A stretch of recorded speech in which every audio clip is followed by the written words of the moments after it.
wake of Wednesday's stabbing. Andrew Grindlay, who's 45 and from Rochester, is due before magistrates charged with criminal damage. 43-year-old Jeffrey Ryan from Essex has been charged with a fray and possessing offensive weapons. Police in Milton Keynes now believe a fire in which a woman died on Sunday is unlikely to have been started deliberately. A 58-year-old man arrested following the incident at St Ledger Court in Great Linford has been released from bail. The body of a woman found in the building is yet to be formally identified, but police believe they know who she was and are in contact with her family. Bedfordshire police are scaling down armed patrols in Luton.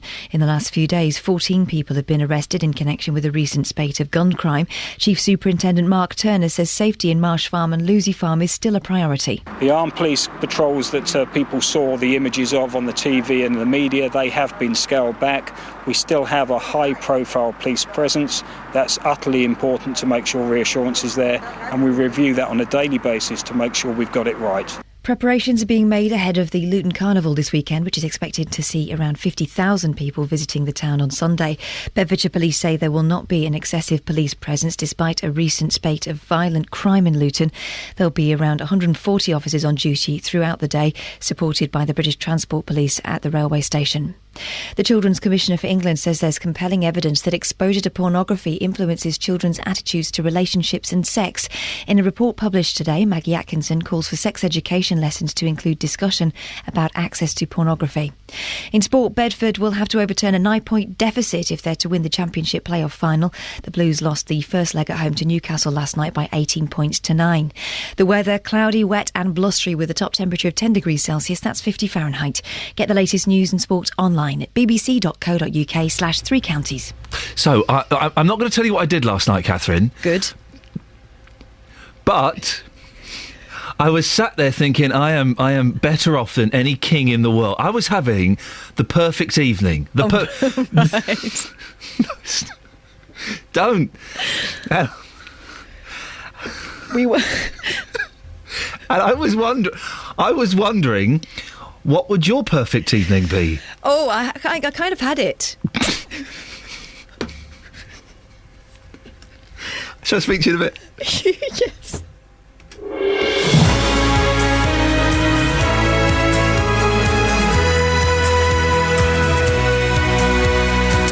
Morning, this is Iain Lee, BBC Three Counties Radio. Lots coming up this morning, including, are you planning to go to the Luton Carnival? One of the busiest events in the Three Counties, and this Sunday more than 50,000 people are expected to go to the carnival.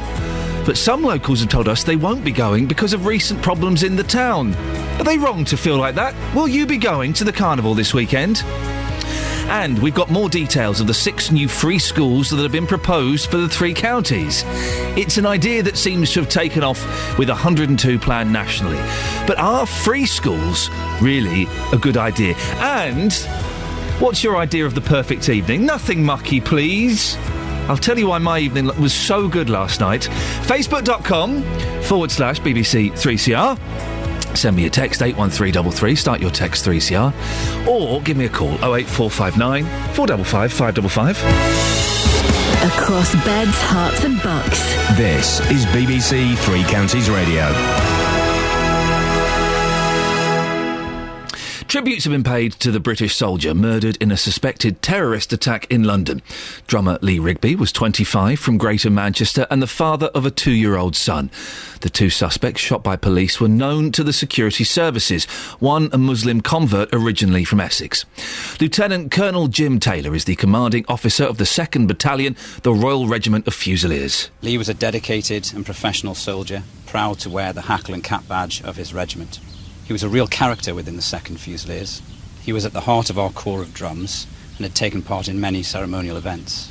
But he was also an accomplished machine gunner who had served with distinction in Afghanistan, Germany and Cyprus. Well, our reporter Gavin Lee can give us the latest in developments following his murder. Morning, Gavin. There have been many tributes to drummer Lee Rigby, haven't there? Now we know who he is. Many, yeah. His family issued a statement in tribute to him last night, which read that Lee was lovely. All he wanted to do when he was a little boy was to be in the army, that he wanted to live life and enjoy himself. His family meant everything to him. He was a loving son, husband, father, brother and uncle and friend to many. And, at the barracks in Woolwich this morning, the flags fly at half-mast. His commanding officer, as we heard, paid tribute The Chief of General Staff of the military paid tribute, saying how popular he was, and he was known as Riggers to his friends in the 2nd Battalion. He'd served twice in Afghanistan as a machine gunner. We've heard all sorts of tributes from friends that he was popular, witty, larger-than-life 25-year-old. He has a 2-year-old son, Jack. His battalion is actually training in Cyprus at the moment, and we understand he was in Woolwich on recruitment duties, where his personality was said to have been such a great benefit to the army to do that job. And as I say, he was last in Afghanistan in 2009. And well, since then, we've had more details of him. There've been all sorts of flowers laid at the scene, and I should say the area in Woolwich just a few hours ago was cleared of forensics, that have clearly done their initial investigative work now, while the questions go on about the details of the suspects. Have there been missed opportunities to stop the men earlier? I've been reading in lots of the papers that they were both on the MI5 watch list. Yeah, it's a concern. I mean, there is that possibility that there will be questions, clearly, that they could have been stopped. There are 2,000 people on the MI5 watch list, just over that, and it's understood one of the men, Michael Adebolajo, the 28-year-old from Essex, but of Nigerian descent, that he was stopped at an airport en route to Somalia at one stage a couple of years ago. And so MI5 will have to explain why they didn't perhaps act while they were under close scrutiny, but at the same time, there are many suspects. There is an investigation into this now by the Parliamentary Intelligence and Security Committee, looking at exactly that. Could more have been done? And I suppose, in brief, it's a question of what happens next, because there'll be all sorts of discussions ongoing within Parliament, and there's a question of more surveillance, more resources. Let's say they were tracked for up to 24 hours a day. Then it's a question of legality and values. What will the impact on civil liberties be if people can be scrutinised more intensely for having radical views? So it's a complex balance. Gavin, thank you very much indeed. We'll leave it there. The line's not particularly good, but I think we managed to get the main thrust of Gavin's point. It's on the front page of all the newspapers. I think there's only two papers that don't have pictures of Lee Rigby, who was murdered. We'll have a look at the papers in a little bit. 08459 455 555. We'll try and have some good news as well today. What's your idea of a perfect evening? I'll tell you mine in a bit. I said upside down, you're turning me. You're giving love instinctively. Round and round, you're turning me. Upside down, boy, you turn me inside out. And round, upside down, boy, you turn me inside out. And round, instinctively you give to me the love that I need. I cherish the moments with you. Respectfully I say to thee, I'm aware that you're cheating when no one makes me feel like you do. Upside down, boy, you turn me inside out. And round, upside down, boy, you turn me inside out. And round, I know you got charm and appeal. You always play the field. I'm crazy to think you're all mine. As long as the sun continues to shine, there's a place in my heart for you, that's the bottom line. Upside down, boy, you turn me inside out. And round, upside down, boy, you turn me inside out. And round, instinctively you give to me the love that I need. I cherish the moments with you. Respectfully I say to thee, I'm aware that you're cheating, but no one makes me feel like you do. Upside down, boy, you turn me inside out. And round, upside down, boy, you turn me inside out. And round, upside down, boy, you turn me inside out. And round, upside down, boy, you turn me inside out. And round, upside down,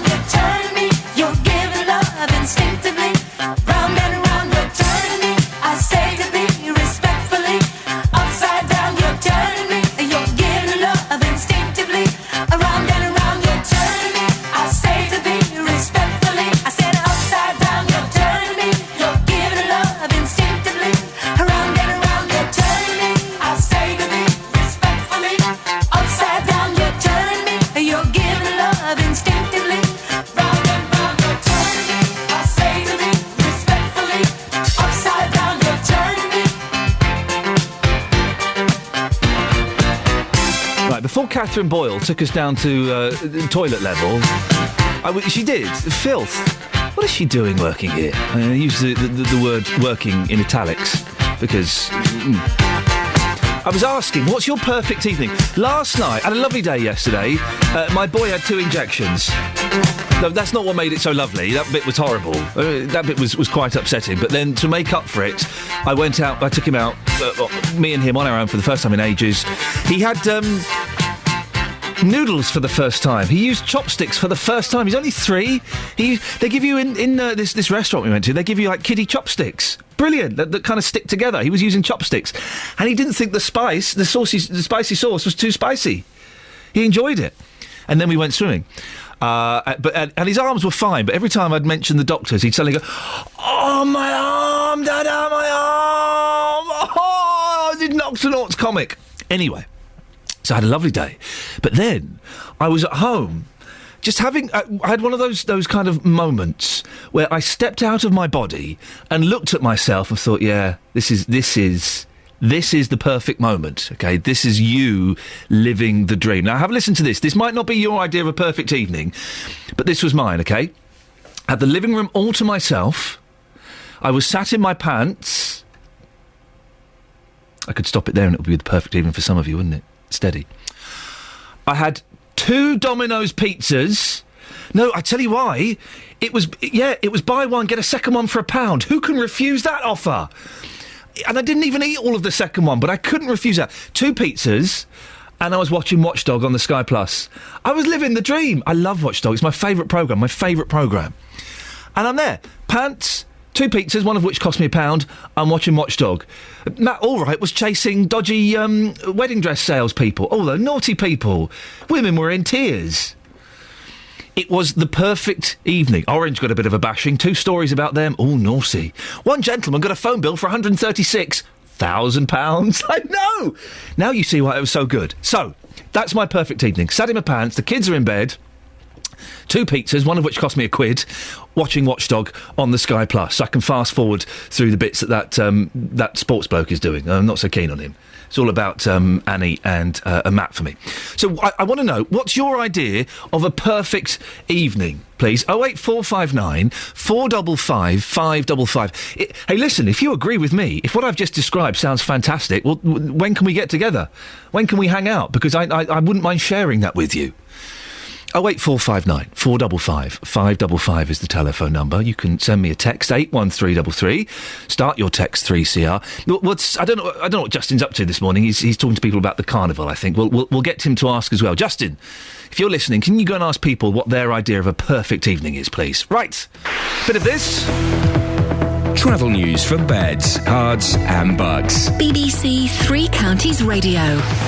Good morning. Things looking reasonably good out there so far this morning. Everything moving fine. We've got no delays on the motorways. M25 moving well through the roadworks section. M1 and M40 both looking clear on the cameras. Roadworks so far aren't causing delays either, but they're still doing those works in Berkhamsted. Today should be the last day along Kings Road, the A416 at the junction with Ashlands Road. So works in Amersham as well. Temporary traffic lights on Station Road for electricity work near London Road West. And if you're driving down toward London, they're doing some works on the High Street in Ruislip, the A4180. It's water main work and it's outside Ruislip Station, so things could slow down quite considerably around there. On the tubes and on the trains so far, it's a good start with no problems or delays reported. Adam Glynn, BBC Three Counties Radio. Thank you very much, Adam. Right, 6:16, it's Friday the 24th of May. I'm Iain Lee and these are your headlines on BBC Three Counties Radio. The actions of the security services are to be investigated after it emerged that 2 men arrested over the murder of a soldier in Woolwich on Wednesday were both known to MI5. Police in Milton Keynes now believe a fire in which a woman died on Sunday is unlikely to have been started deliberately. In sport, England cricket captain Alastair Cook is expecting another difficult match against New Zealand when the second test gets started at Headingley this morning. The weather today for Beds, Herts and Bucks, cloudy, wet and blustery with a top temperature of 10 degrees. Coming up before 6:30, we'll hear the story of 77-year-old James McKellar, who's got 4 triathlons scheduled for this year. What is he? James, for goodness sake, sit down, have a cup of Horlicks. BBC Three Counties Radio.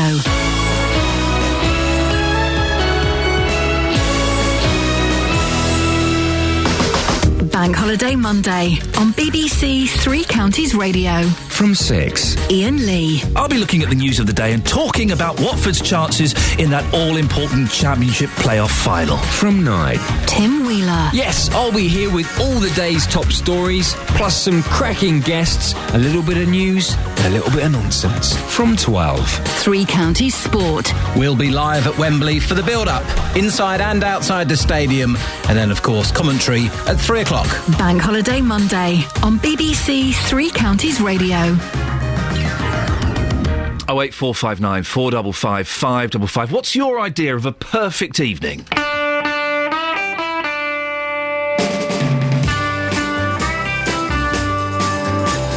Listen to me, baby. I'm trying to make you see that I want to be with you, girl, if you want to be with me. But if you got to go, it's alright. But if you got to go now, or else you got to stay all night. I am just a poor boy, baby, trying to connect. But I don't want you thinking, oh, that I ain't got any respect. But if you got to go, it's alright. But if you got to go now, or else you got to stay all night. Now I'm not trying to question you, to take part in any quiz. It's just that I don't ever watch, and you keep asking me what time it is. But if you got to go, well, it's alright. But if you got to go now, or else you got to stay all night.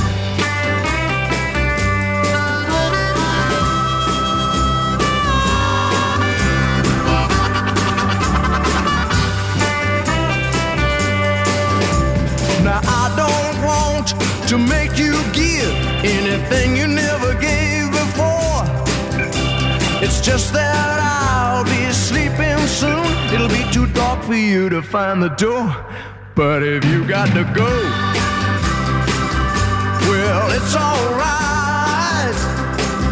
But if you got to go now, or else you got to stay all night.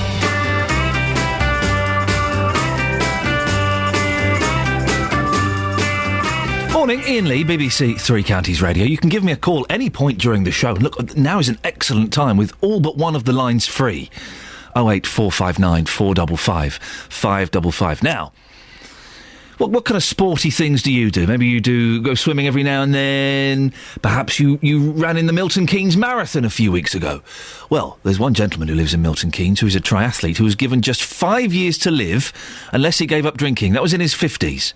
Well, he's 77 now, and James McKellar has 4 triathlons scheduled for this year, having run more than 100 marathons in the past. Oh.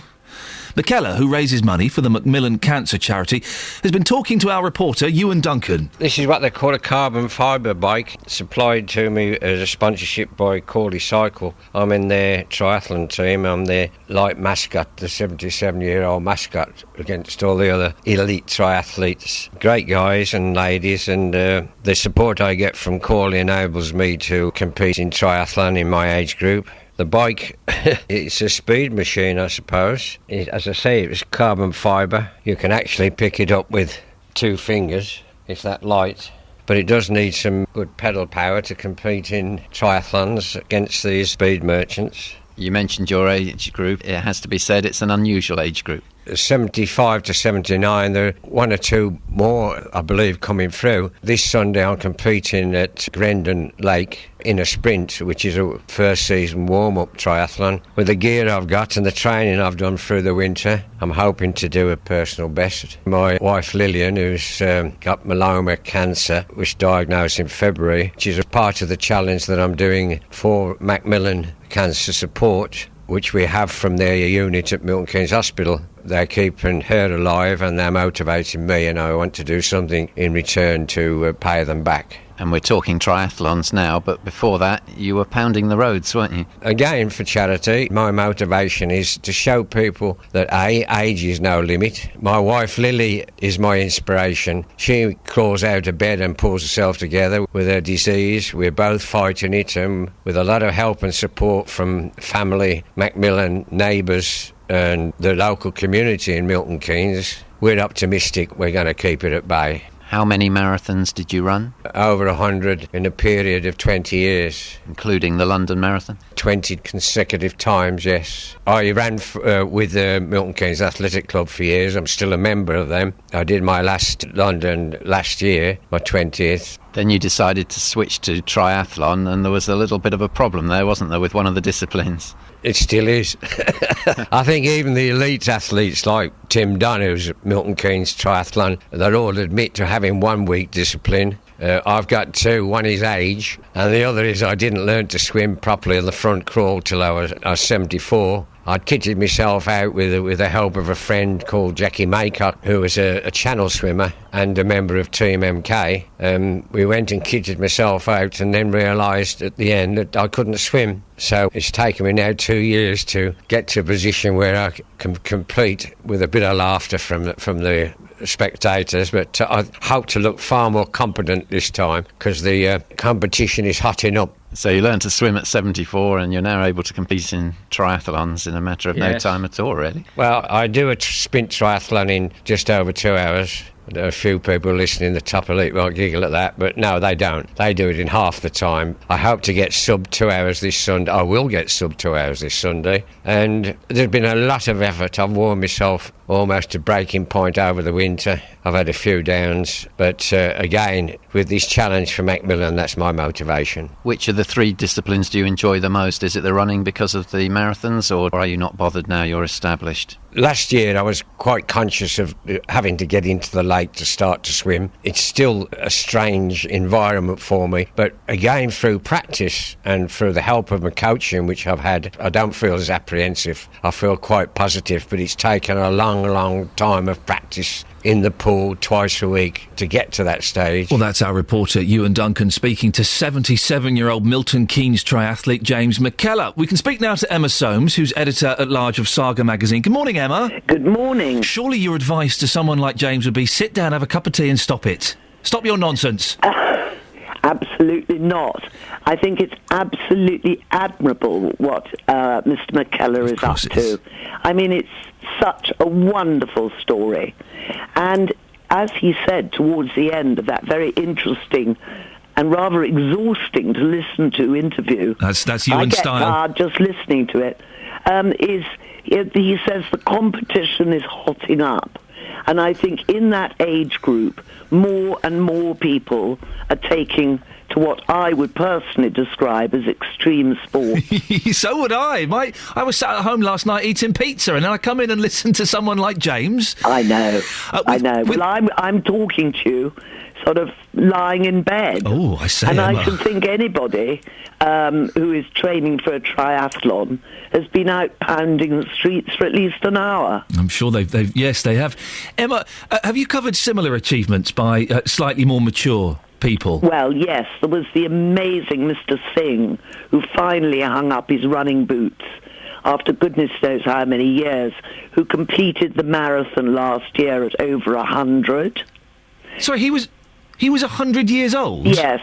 He did the marathon. It took him several... I mean, he managed just not to come quite last. Wow. But he did complete it.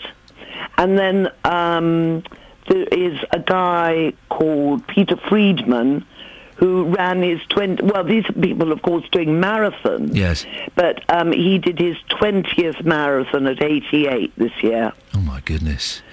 So, and it's a growing trend. I think the organisers, I looked at the figures for the Virgin London Marathon, and the figures in the older age group of older contestants go up every year. Really? Yeah. There's more and more of, I was going to say us, out there, taking up really good, great things. Are you very active, Emma? Do these stories inspire you to go out and pump iron? No, they make me feel fantastically guilty that I don't. Good for you. Well done. No, I'm more of a couch potato. I do walk quite long distances. Yeah. But it's very much walking. There's no question of breaking a sweat. What James is doing, the chap we just heard from, is particularly extreme. It's not, and I'm saying, it's not just a marathon, but he's doing so much, isn't he? Well, exactly. I mean, and what he said about the fact that he's only just learnt to swim, the crawl, I mean, that must be such a handicap. But at least now he's got a good bike. And obviously he's running, having done 20 marathons. I wouldn't like to be up against him at the starting whistle. If there are slightly older people listening to this, and I'm sure there will be, who are in their 60s, 70s, 80s, thinking, I fancy a bit of this. Any advice you could give them, Emma? Yes, I mean, take it easy to start with. Because if you go and give yourself an injury early on in training, you might handicap your chances of getting up to that fabulously high level of achievement. So find some advice. There are lots of people in the parks, and there are lots of people in the gyms, and you can probably find lots of advice online about how to start. But go for it is my advice. Emma, final question, just going off on a slight tangent if you don't mind. I realised last night I was enjoying my perfect evening. I was sat at home, in my pants, contain yourself, eating pizza and watching Watchdog. I was just wondering, Emma, what's your idea of a perfect evening? Very similar, except instead of Watchdog, I would be watching a box set called Revenge. Oh. Which is an American series about people who live in the Hamptons behaving very, very badly, and I'm completely addicted to And would it. you be sat in your pants as well? Oh, definitely. Oh, Emma, you're such and a good sport. my socks. Emma, it's lovely to talk to you. Thank you very much. Have a lovely weekend. That's Emma Soames, editor-at-large of Saga magazine. And what a good sport she was as well. Well, that's her perfect evening. What's yours? 08459 455 555. Travel news for beds, cards and bugs. BBC Three Counties Radio. The A5, it's running okay, but we have got those roadworks when you get toward Fenny Stratford. They're at the Little Chef roundabout, and they're going to be adding traffic lights to all of the approaches, so it can slow things down a little bit when they're doing the works, but at the minute it's all looking fine. Roadworks in Willington along the A603 Bedford Road. Water main work this is. Temporary traffic lights are up near Willington Road, and it can get very busy around there.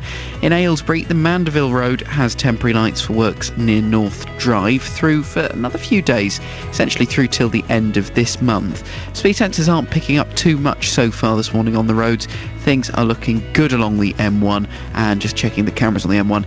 A little slow past Luton, but it's all moving. On the trains, we haven't got any issues either. Everything running to time across the three counties, and no delays on the tubes either. Adam Glynn, BBC Three Counties Radio. Thank you, Adam. It's 6:30. Let's get the latest news and sport now. Here's Catherine Boyle. Across beds, hearts and bugs. This is BBC Three Counties Radio.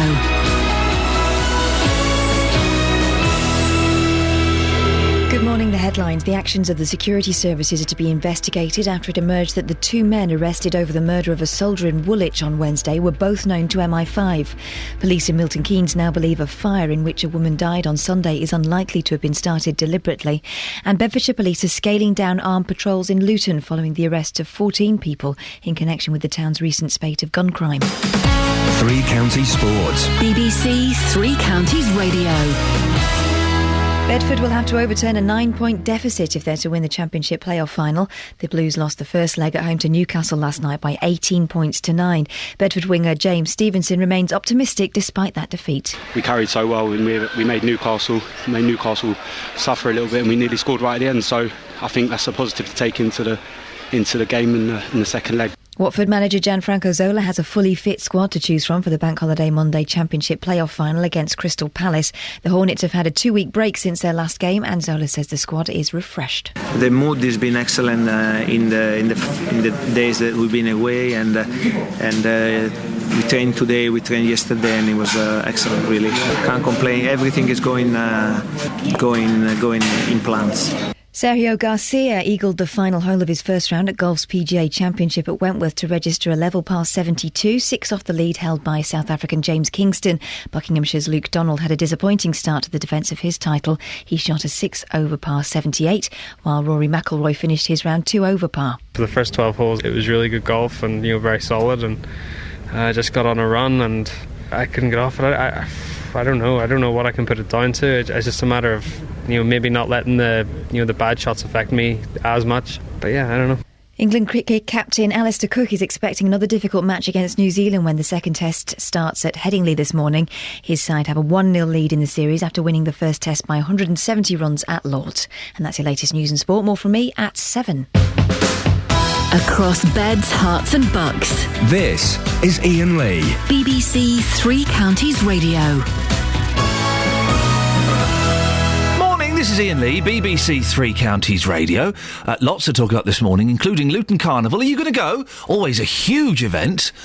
What's your view on it? Do you plan to go this year? 08459 455 555. And the highlight of my week, always, is I get to speak to the fantastic Nanny Eileen on a Friday. We play her a track from the BBC Introducing catalogue, and she gives it a thumbs up or a thumbs down. Very rarely does it get a thumbs down. I think we need to get this was Kath's idea, we need to get an evil Nanny Eileen as well, like the complete antithesis of Nanny Eileen. We'll see if we can find an evil gran at some point. 08459 455 555. Now, this Sunday, 50,000 people are expected to gather in Luton for the International Carnival. It's a smaller event than in previous years when it was traditionally held on the bank holiday and used to be billed as the biggest one-day carnival in Europe. But in light of the current violence and shootings which have been taking place across the town and the horrible events in Woolwich earlier this week, what are the plans for security? And are you slightly concerned about it?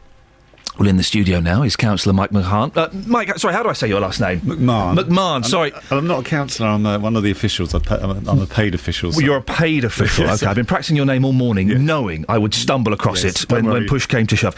Am I right? Is this right? You're head of community living at Luton Borough Council, okay, which is responsible for overseeing security at the event. There will be people worried this year, won't there? Can you reassure them that it's safe to come to the carnival this weekend? Iain, firstly, thanks for the opportunity to come in this morning. I can absolutely understand why people are concerned about the coming to the carnival, but I do want to reassure people that it is going to be a safe event. The reputation of Luton Carnival is that it's been one of the safest carnivals held in the UK for many, many years. I mean, we've got a track record of operating the carnival since back in 1977. I attended the first carnival. I was a community volunteer on one of the charity stalls, and throughout all of the years that the carnival's been running, whilst it's changed, one of the fundamental characteristics is that it has been a safe event. It's been a family-friendly event. And that's not been achieved by luck. It's been achieved by, thorough planning and ensuring that there are adequate safety measures in place. So crowd safety, public order safety are key factors in the planning that we've been developing for this event for months and months. Is security being stepped up? Because as we've been reporting on the show, I think it's 10 shootings in Luton this year so far, something like 19 gun-related incidents. Are you going to increase security? Public order and public safety feature in every big public event, and so the risks are assessed around all the different aspects of crowd safety. So what we've done this year and what we've done historically is that we've brought in crowd safety and health and safety consultants, and we've developed a fully comprehensive risk assessment. And on the back of that risk assessment and the advice from the consultants, the experts in this field, we're deploying around about 200 marshals and security people who will be out and about on the footprint to ensure... And is that more than previous years? No, it's roughly about the same because, as I say, every year crowd safety is a fundamental requirement of our planning. So that we've got those sorts of numbers, and these are experienced people. These are companies that we've brought in who do carnivals and big public events across the UK. And in addition to that, Bedfordshire Police, because we're working extremely close with Bedfordshire Police, they will be deploying around about 140 officers. So if there are again, how does that compare to previous years? Again, in broad terms, it's roughly around the same. And the reality of the situation is, if there are any issues, then the police will step in and deal with it. Mike, do you want to put your headphones on? Because we've got our reporter, Justin Dealey, who's out and about. Justin has been in Luton getting people's opinions about the carnival. Justin, what have people been saying to you? Yes, I've been asking people if they are looking forward to the carnival this weekend. I don't think Mike will enjoy listening to this, but this is what people had to say. OK, let's have a listen. Sade, you're young, you're pretty cool. You must be looking forward to Luton Carnival. No, definitely not. Because the recent shootings and the crime that's been going on, I just don't feel like it'll be a safe environment. And what about other friends of yours? Do they feel the same? Yeah, we're not going this year. And what about yourself, madam? Are you looking forward to Luton Carnival? No, I won't be going at all. Because of all the trouble, and there'll be a lot of people coming into Luton just to cause trouble, as usual. Is the carnival something that you look forward to every single year? I normally have a stall, but I won't be having one this year. And you've made that decision this year that it's just not worth it? No, absolutely not. I mean, how sad does that make you feel? Well, it's really bad because there's only a few people causing all the problems. And really and truly, the community should have gave them up a long time when all said and done, because they do know who's causing it. Sadiq, tell me, are you looking forward to the Luton International Carnival? Yeah, definitely. Yeah. You're the first person I've spoken to who is looking forward to it. Really? Yeah, absolutely. Because a lot of people are being put off by what's happened in Luton. That's not going to put you off, though. No, not really, no. And tell us what you love about the carnival so much. When you... Atmosphere. Yeah? It's the atmosphere. Yeah, dancing, atmosphere. Madam, do you know anybody who's looking forward to the Luton Carnival this weekend? Not one person. I've spoken to quite a few people as well. Not one person I can think of is actually going. It's quite sad. I mean, you're going to be away this weekend, but obviously your friends and family, they're still going to be here. Why are they not looking forward to the carnival? I think generally every year there seems to be a bit more trouble, and obviously with the shootings that have been happening of late, I think a lot of people just stay away thinking there'll probably be more aggro down there with people doing tit for tat and just generally making it worse for everyone else. Well, I've eventually found somebody who's going to the carnival. June, you're going to be there on Sunday. Tell us why you're going to be going. A lot of people are apprehensive about it, but you're not, are you? No, not at all, because it's a thing that people in Luton do. Makes a lot of people happy and everything like that. You know, I'm not apprehensive at all. I'm more apprehensive about the weather. Yeah.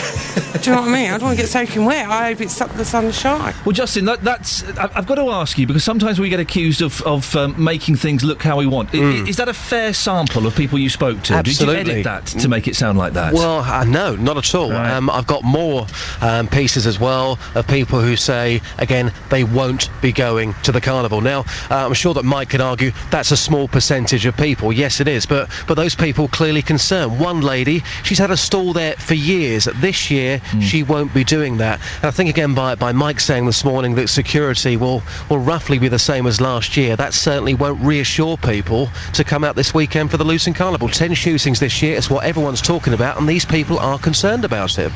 Justin, thanks very much indeed. Mike, that's kind of sad, isn't it? It is disappointing, but I think I would like to try and reassure people. I'd like to encourage people that to come to the carnival, because it is a safe event. I mean, if you take the Love Luton Festival last year, for example, that was an event that we ran over 4 days. We had the two commercial events on the Friday evening and the Saturday.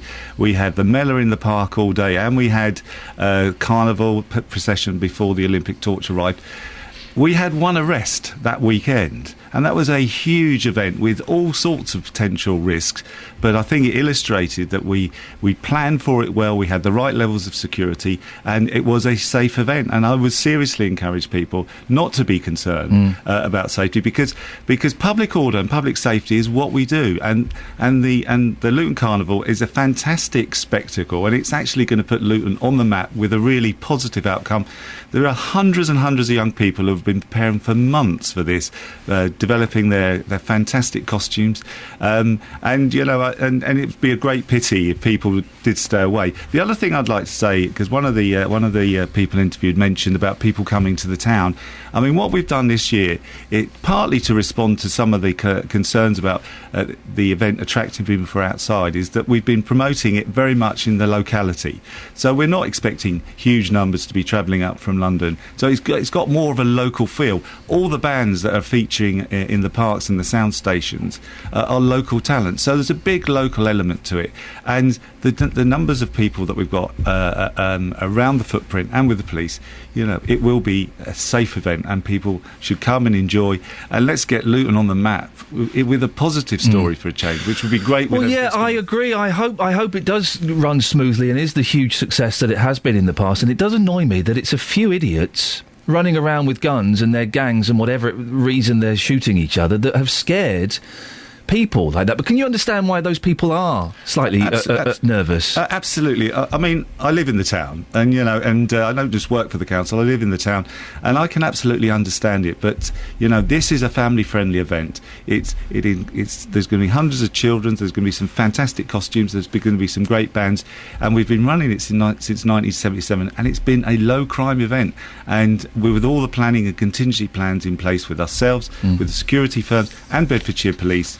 We've got all the measures in place. Well, listen, I hope it's a huge success. I don't think the weather is looking too good. That's the thing. I had a quick look on the website, on your website, and it seemed to be warming up. So, okay, so fingers crossed. Enjoy it. I hope it's a great success. I do have to ask you, dear listener, will you be going? 08459 455 555. Do give me a call. Will you be going to the Luton Carnival this weekend and supporting it and making it the success it should be? Or, in light of recent events, both in Luton and in Woolwich, I suppose, as well, to a certain extent, are you slightly apprehensive? 08459 455 555.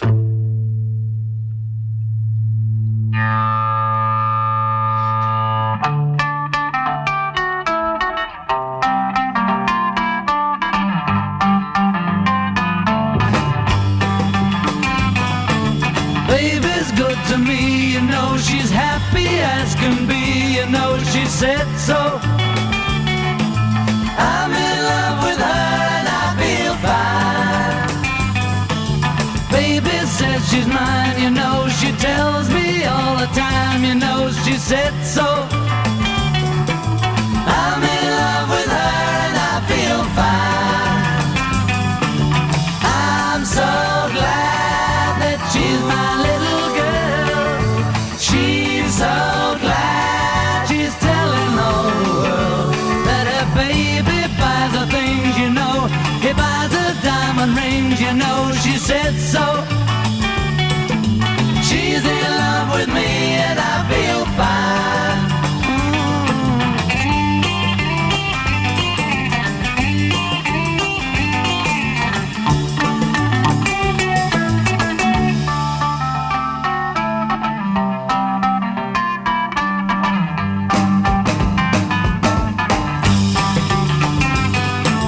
Baby says she's mine, she tells me all the time, she said so.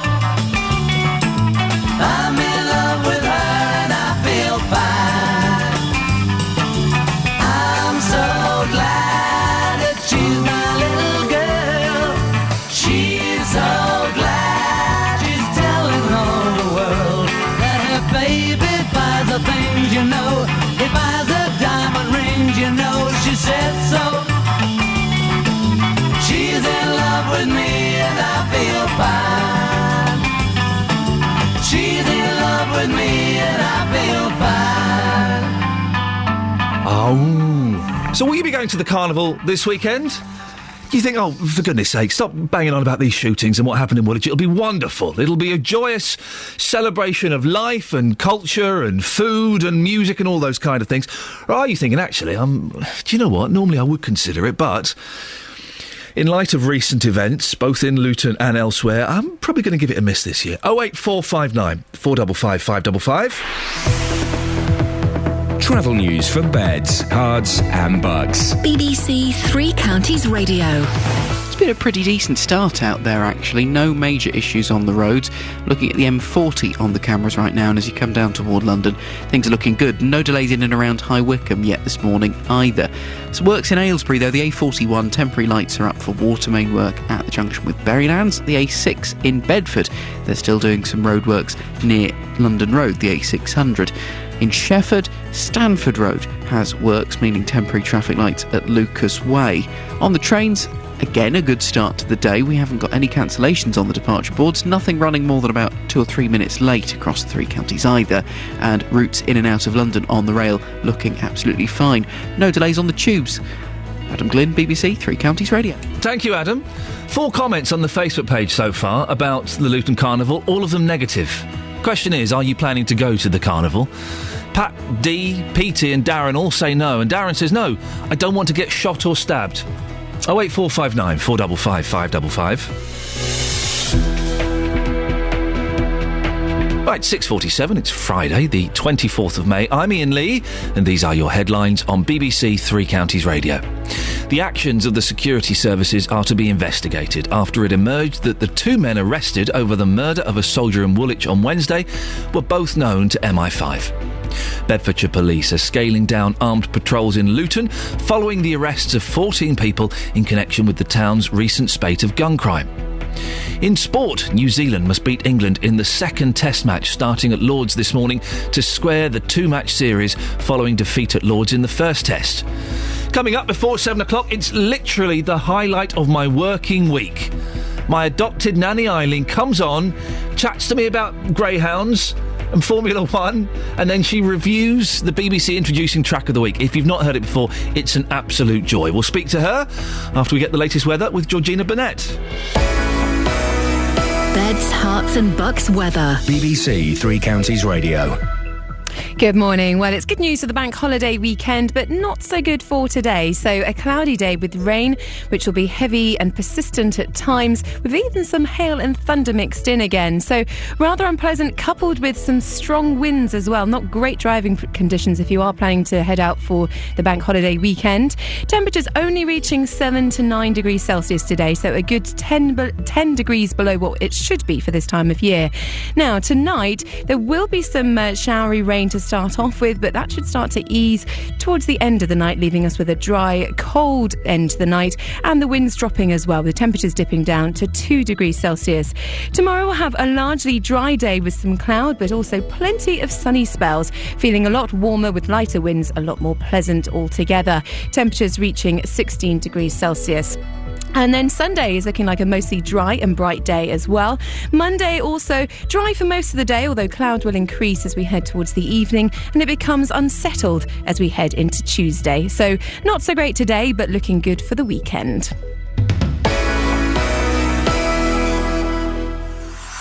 Every weekday from 3, Roberto Perrone with the best local news stories. I get to meet a lot of really interesting people with the most amazing stories. We feel as if we haven't been taken notice of. Yesterday we heard that the bank had gone, but today it's still there. The cat got delivered up in Kabul. You should be back in the UK in 2 months. With the best local talking points. Do some of the bakers have flapjack fights? No, of course not, Roberto. Well, not in our shops. Roberto Perrone, weekdays from 3. On BBC Three Counties Radio. I never get tired of hearing that Lady Baker's laugh at the end of that trail. Never.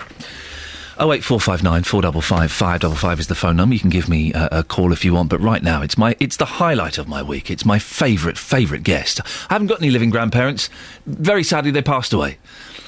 Well, luckily, I was able to adopt a living grandparent. It's my very own nanny Eileen. Good morning, Eileen. Good morning, Ian. How are you, my dear? A bit chilly, but fine. Isn't it cold? Oh, it really is. We got tricked last week with a little bit of nice weather, and it's been freezing. Yes. I like to sleep, Nanny Eileen, with the window open. I like a bit of fresh air. Oh, I'm glad somebody else is crazy the same way I am. Do you do the same thing? Yes. Oh, my wife hates it. Luckily, I'm sleeping in a spare room at the moment for employment purposes. No, don't read anything into it. But when I woke up this morning, it was too cold to get out of bed. Yes, I've still got 2 duvets on my bed. Oh, you need a thick tog? No, I have 2 light togs. Oh, 2 light togs. Yes. Oh, you see, that's the thing. That's better, because when it does get warm, you can just toss one off, can't you? The idea, yes. Okay, well, now, Nanny Eileen, what have you been doing this week? Less than I wanted to, but I went circle dancing Tuesday night. Lovely. Were there many people there this time? Because it was a bit quiet last time, wasn't it? No, there weren't that many, actually, but it's a nice select group. That's a lovely way of looking at it, yes.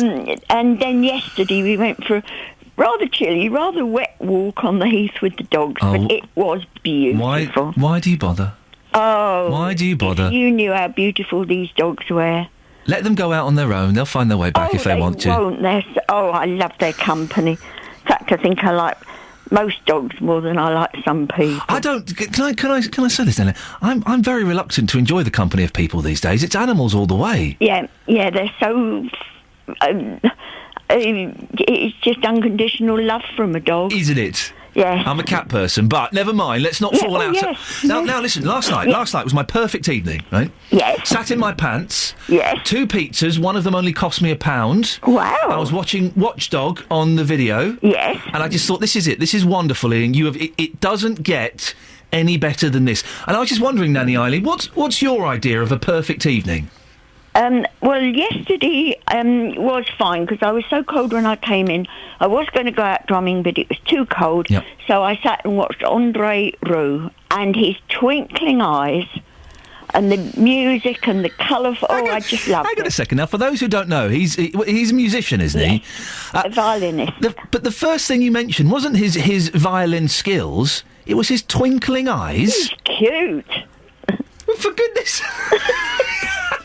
Nanny Eileen? Yes? You can't, I forbid you to have crushes on classical violinists. Look, just because I'm on a diet, I can still look at the menu. There you... Good for you. Now, listen, the reason you're here is to stop this chitty-chatter for a second. The reason you're here is to listen to a BBC Introducing track. For those who don't know, there is a show Saturday evenings called BBC Introducing, hosted by Gareth. It's lots of unsigned bands and singers and songwriters, and it's a cracking show. Now, each week we try and find something a little bit upbeat, a little bit bouncy for you. Oh, he has got twinkly eyes, hasn't he? I'm just looking at a picture of him. Yeah. He's going bald, though. He's it's an optical illusion. Because he's got long hair, you think he's not, but that's receding. Yeah, it's receding. Anyway, so we're off. Right. Now, the song this week, Eileen. Yes. It's called... Yes. Holes in Your Coffin. Oh, that really does sound jolly. It's by Phil Dell from Buckinghamshire, and it's called Holes in Your Coffin. Oh, let's go for it. Shall we have a listen? Yes. Let's see what they're up to. Oh, blimey.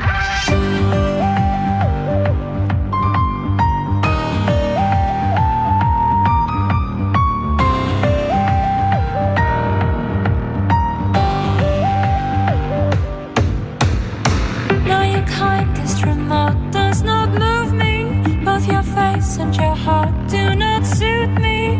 Holes in your coffin, fool. The girl that you had, she won't save you, and the face that you have will enslave you.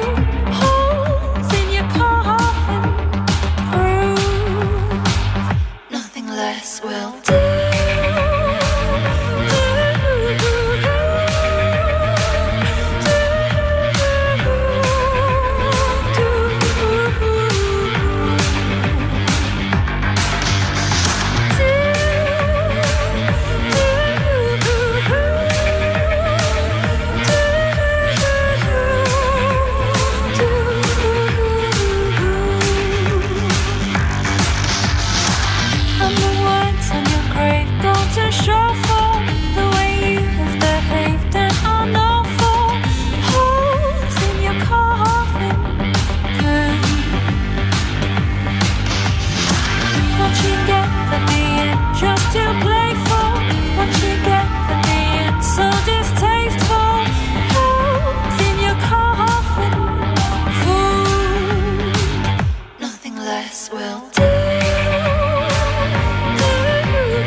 Well, that's Holes in Your Coffin by Phil Dell from Buckinghamshire.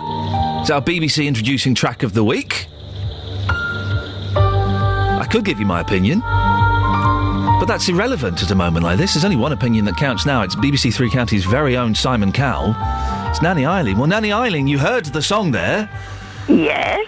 What a lovely, jolly little song for a freezing cold morning. Are you taking the... Michael? Just slightly. Just slightly? What did you think? Well, actually, if I hadn't understood the words... No.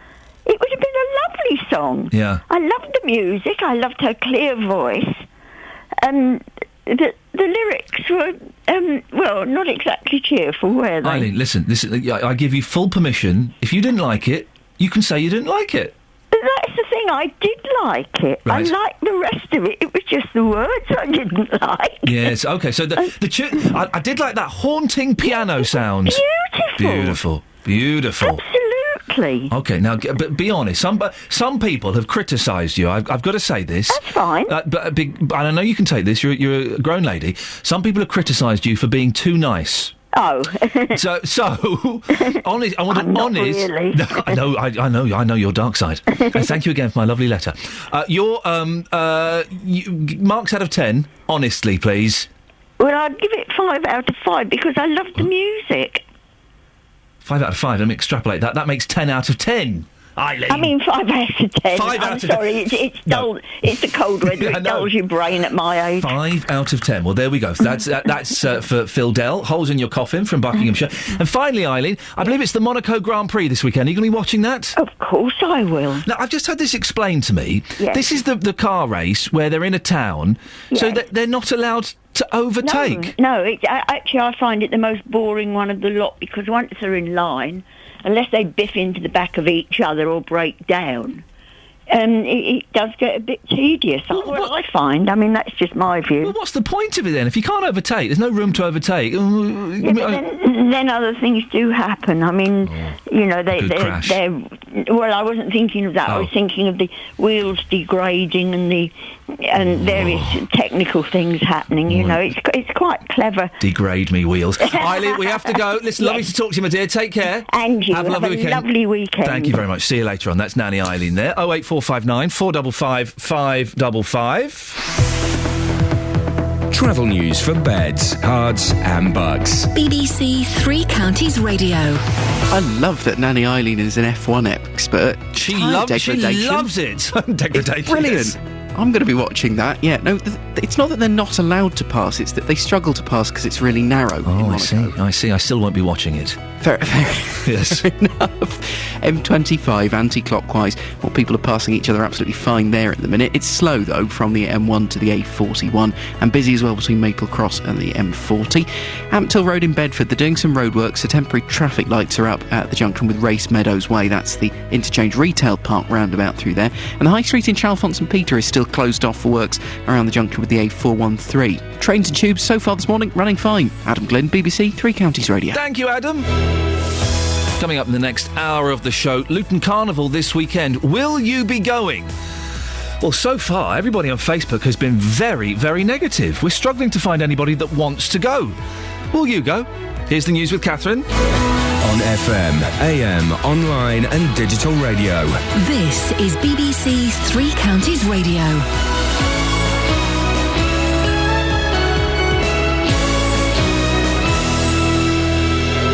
Good morning, it's 7 o'clock. The headlines: Woolwich suspects known to MI5, arson unlikely in Milton Keynes fire, and police scale down armed patrols in Luton. BBC Three Counties Radio. The security services are facing questions after it was confirmed that the two men arrested over the murder of drummer Lee Rigby in Woolwich on Wednesday were both known to MI5.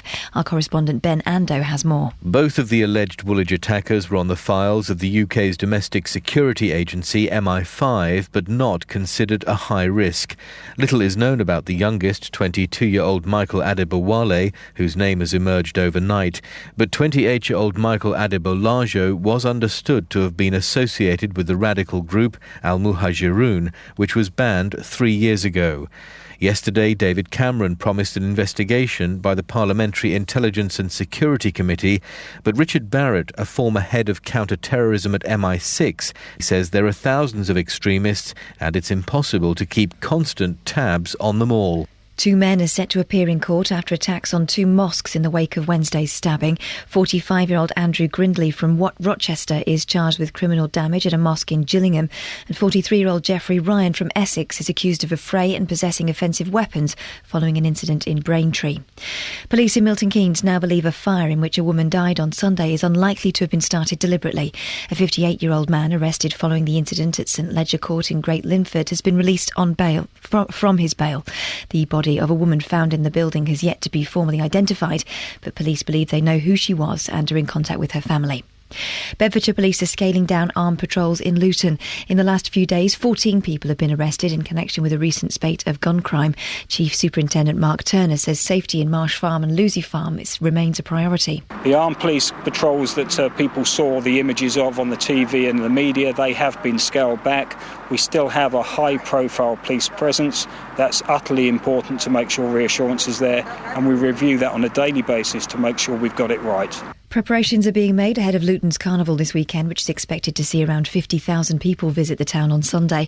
Bedfordshire Police say there won't be an excessive police presence despite a recent spate of violence in the town.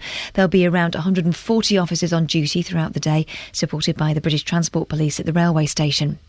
Thieves have pulled off a jewellery heist for the second time during this year's Cannes Film Festival. A diamond necklace worth nearly £1.5 million was stolen at a gala attended by Sharon Stone on Tuesday night. In sport, weather permitting, England's cricketers will start the second test against New Zealand at Headingley at 11 o'clock this morning, needing only a draw to win the 2-match series. New Zealand will start the match with 4. Why? The weather, cloudy, wet and blustery, so maybe no cricket. With a top temperature of 10 degrees Celsius, that's 50 degrees Fahrenheit. Get the latest news and sport online at bbc.co.uk/3 counties. You're not implying Sharon Stone was involved in that, are you? Well, she's got form, hasn't she? I've seen the films. Well, because you said, there was £1 million necklace was stolen at an event attended by Sharon Stone. Are you saying that Sharon Stone's a thief, for goodness sake? Well, she often steals the show. Oh, you're very good. And you've also libelled a Hollywood movie star. No, you have. No, I haven't. You have. You said it. I never. You did. But I never, though. But you did.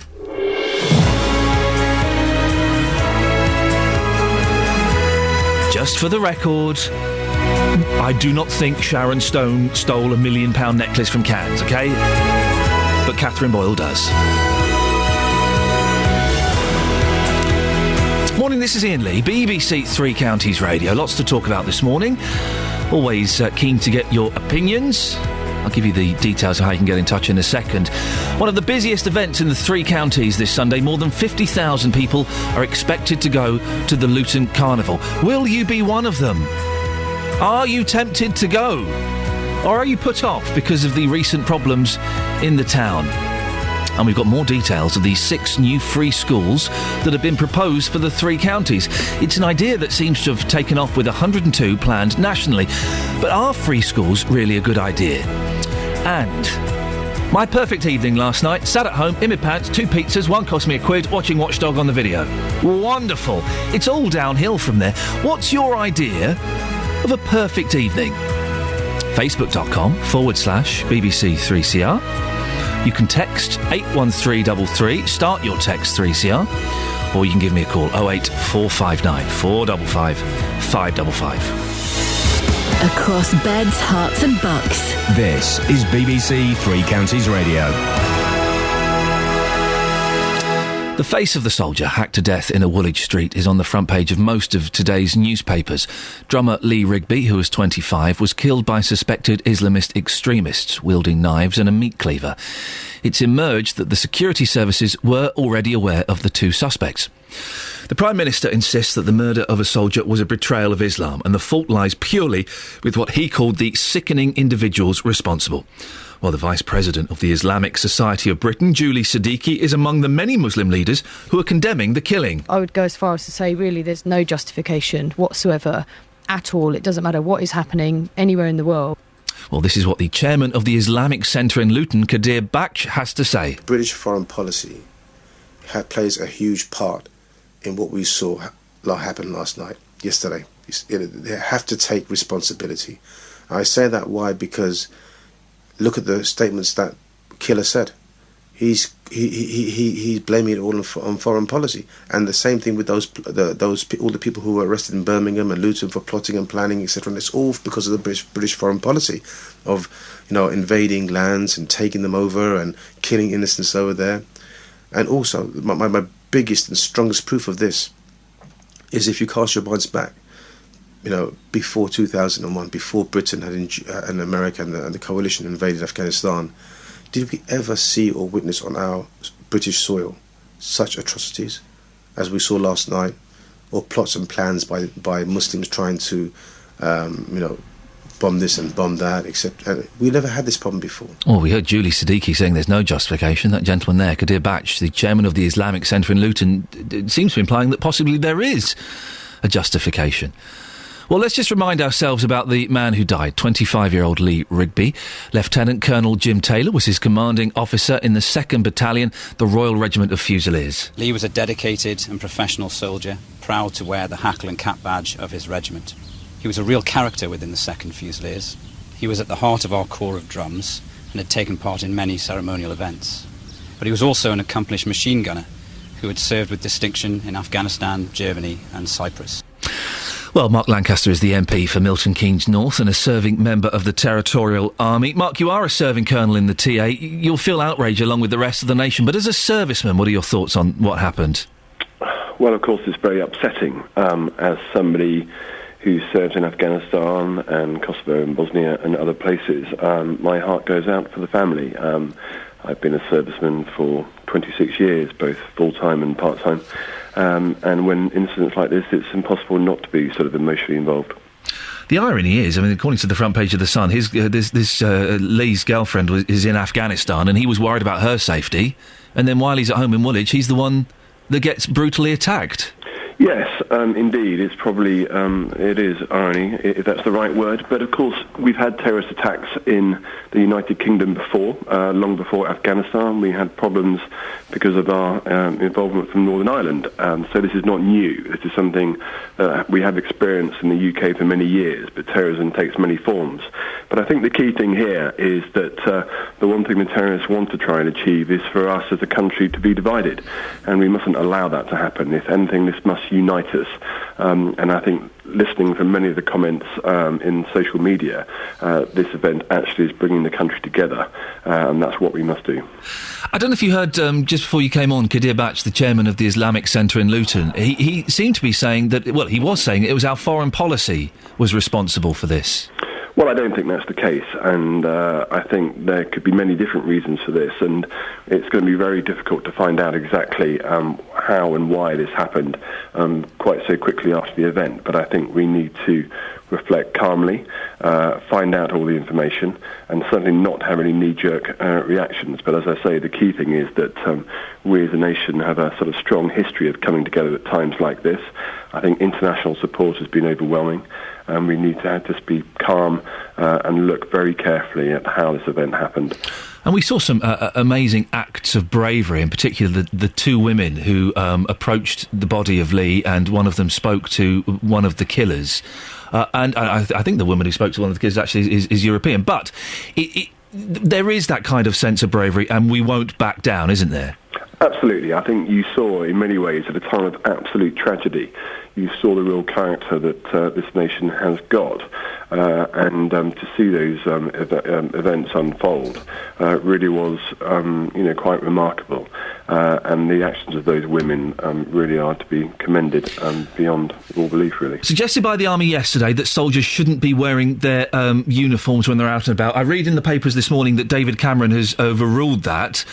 What's your thoughts on soldiers wearing their uniform when they're in towns? Well, this has changed over many years. I mean, for a long period of time, because of the threat from the IRA, soldiers never wore uniform in towns. Over recent years, and I think we've seen the reaction on remembrance services, which are now better attended than they have been for many, many years. We have slowly brought the Army back into the public domain, and I think the relationship between servicemen and residents of the United Kingdom are probably at their best they've been for a long time. I think if we were to suddenly just reverse reverse the policy, especially until we find out whether or not this was an isolated incident or something part of a greater movement. It probably would be wrong to reverse that, because otherwise those two individuals have won, haven't they? Through a single act, we've been forced to change our policy. So I don't think it is a good idea that we should change, and I think that as far as possible, but using a bit of common sense as well, that we should continue to see our servicemen in and about the community. A final question, Mark. Do you think our involvement in Iraq and Afghanistan has done lasting damage to our image with some elements of the world? Well, it's impossible to say. I certainly hope not. I think, actually, it should be a positive thing to know that the United Kingdom is prepared to intervene at the right time, on the right occasions, as much to save life. I mean, if you think of the atrocities that were being carried out in Afghanistan by their own people, on their own people, before UK involvement, actually one would hope that there's going to be a lasting good for our involvement both in Afghanistan and indeed in Iraq, where we had, it's easy to forget just what Saddam Hussein was doing to his own people before NATO forces went in. Mark Lancaster, MP for Milton Keynes North, thank you very much indeed. 08459 455 555 if you want to have your say on that, either the subject of the soldiers wearing their uniforms in the streets, if you think that should be curtailed, or do you think that's quite a sad thing, or on do we take any responsibility what happened in Woolwich? Is it the foreign policy of the United Kingdom that's possibly to blame for this? 08459 455 555. Across beds, hearts and bucks. This is Iain Lee. BBC Three Counties Radio.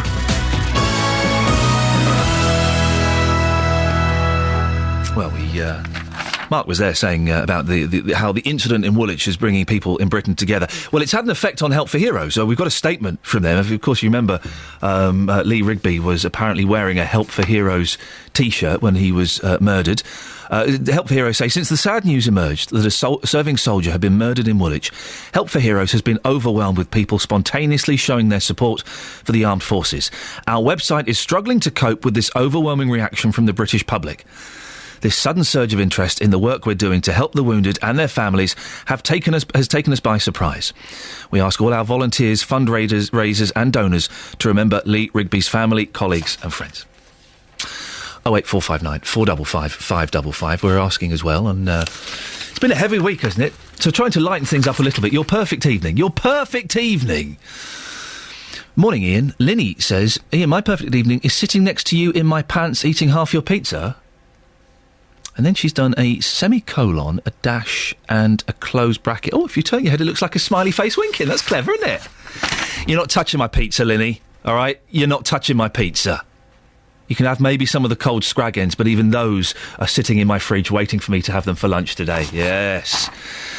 Julian Hutz says, morning, Iain. My perfect evening is shepherd's pie, snuggling up on the sofa with my husband, the dog, the cat, watching a good horror film, hot Ribena, and bed at 9 o'clock. Blimey, I'm such an old git. I know what you mean about the 9 o'clock. No, shepherd's pie used to be a euphemism in a previous life. And on Facebook, April says, hopefully my perfect evening will be Saturday. Indian meal, then cinema to watch Star Trek movie with hubby. 4-year-old is on a sleepover. Notice, I'm imagining that possibly that Julie could be a parent. A lot of these perfect evenings for parents involve the kids not being there. What does that say? And listen, I of course I love my boys, of course I do, but perfect evening involves them not being involved and kind of being quite stationary on a sofa watching a television. I think that says a lot, doesn't it? Yeah. Completely zonked out. 08459 455 555 7:15. Travel news for beds, cards and bugs. BBC Three Counties Radio. The M1 southbound, we have had some reports that the exit slip road at junction 11 for the A505 has been closed. However, no other reports of any accidents or incidents in the area, and traffic seems to be moving well. So essentially we took one call on that, but no confirmation from police or the Highways Agency or any other sources as yet. But if anyone else is driving down the M1 and you think that you spot a problem at Junction 11, do give us a call. Your updates would be very, very useful. 08459 455 555. M25 anti-clockwise, that's slow this morning. Heavy traffic from the M1 round to Kings Langley. Then after a little reprieve, it gets slow again from Maple Cross down toward the M40. And in fact, it's quite slow through toward the M4 now as well at Junction 15. On the M40 though, past High Wycombe, things are running well. Into London, all the major routes so far this morning are looking good as well. And on the trains, no delays. Adam Glynn, BBC Three Counties Radio. Thank you very much, Adam. Right, 7:16, it's Friday. Oh, yes. It's the 24th of May. I'm Iain Lee. These are your headlines on BBC Three Counties Radio. The security services are facing questions after it was confirmed that the two men arrested over the murder of drummer Lee Rigby in Woolwich were both known to MI5.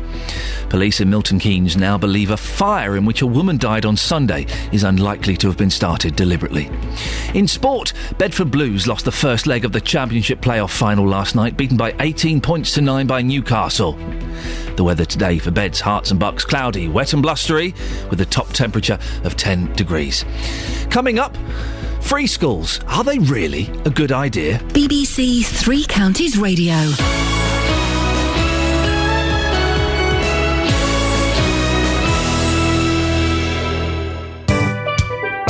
On Sunday, it's the Luton International Carnival.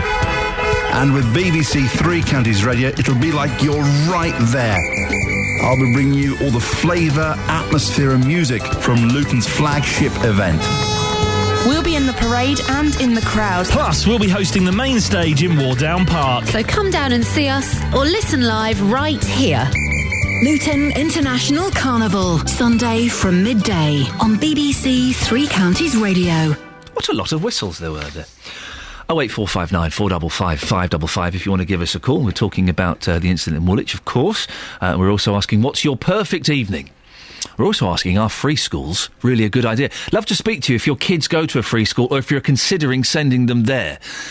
The reason we're talking about it is because more details have been revealed this week about the new free schools that have been proposed for Bedfordshire, Hertfordshire and Buckinghamshire. There are 6 more on the cards here, with a total of 102 being given approval nationally.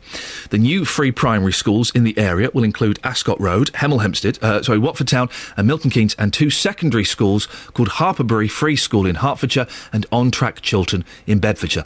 But it's fair to say they don't have a proven track record. For example, the free school in Bedford hasn't yet run for a full academic year. Well, the head teacher there is Mark Lehane. Morning, Mark. Good morning, Ian. For those people listening who perhaps aren't quite clear, could you briefly summarise what a free school is and how it's different? Yeah, quite simply, a free school is a brand new state school. It has Ofsted like everyone else. It has league tables like everything else. It has SATs like everything else. The big difference is it's set up by the local community, demanded by parents or teachers getting together and proposing to the Department for Education that they want to do a new school. And am I right in thinking, or is this one of those myths, you don't have to be a qualified teacher to teach there? That is one of the freedoms that free schools have, like all academies actually. So over half of secondary schools in this country are now academies. They have additional freedoms. One of those is, if they wish to appoint people that haven't been through the formal qualified teacher status teaching programme at that point. And does that work? I think many schools find that it does work for them. I don't know how many of them do that. The private schools in this country have always had that freedom, and they seem to have done very well by it. Now, your school's been coming up for a year since it's been open. What have been the highlights for you? Oh gosh, there've been so many. Possibly walking 200 students, the 200 yards from our school, the last day of the autumn term, over to the church in the centre of town for a Christmas assembly. The pantomime where we had 80 students taking part. We've got the sports day coming up, which I'm really excited about. There's too many things, really. It's been so exciting all year. 6 more free schools announced for Beds, Herts and Bucks. What are your thoughts on that? I think it's really interesting. Every single one of those schools will have been signed off only because they've been able to prove that hundreds of families were interested in what they had to offer. I'm particularly excited by some of the alternative providers that are coming forward to work with students who in the past maybe weren't served so well by a system, and now these groups, which never would have been able to do that before, have been able to put their cards on the table and say, we want to work as part of the state system. There is a gamble, isn't there, for parents, because your school isn't a year old, it hasn't got a proven track record. Why do you think parents have chosen to send kids to your school? I think the key thing to remember is, though a school might be new, the people running that school and setting up that school will have track records themselves. I've been in education now for 11 years. I've got teachers here, some of them with 20 years' experience. So, although we're a new school, the people here have got track records, which I do think speak for themselves. And you mentioned children who weren't well served by the system. What do you mean by that? Well, one of the great things that we're seeing now is groups that maybe work with students on an informal basis, or maybe work with students a couple of days a week as alternative providers that schools may have sent to students to them. They can now step forward and say, we want to work full-time with students, maybe students that have found fitting into mainstream education difficult.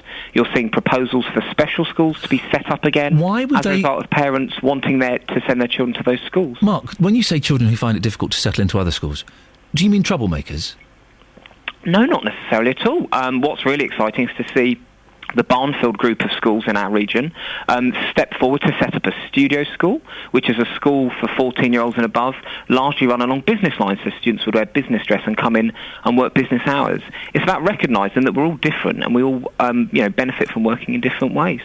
Is this the future of British education?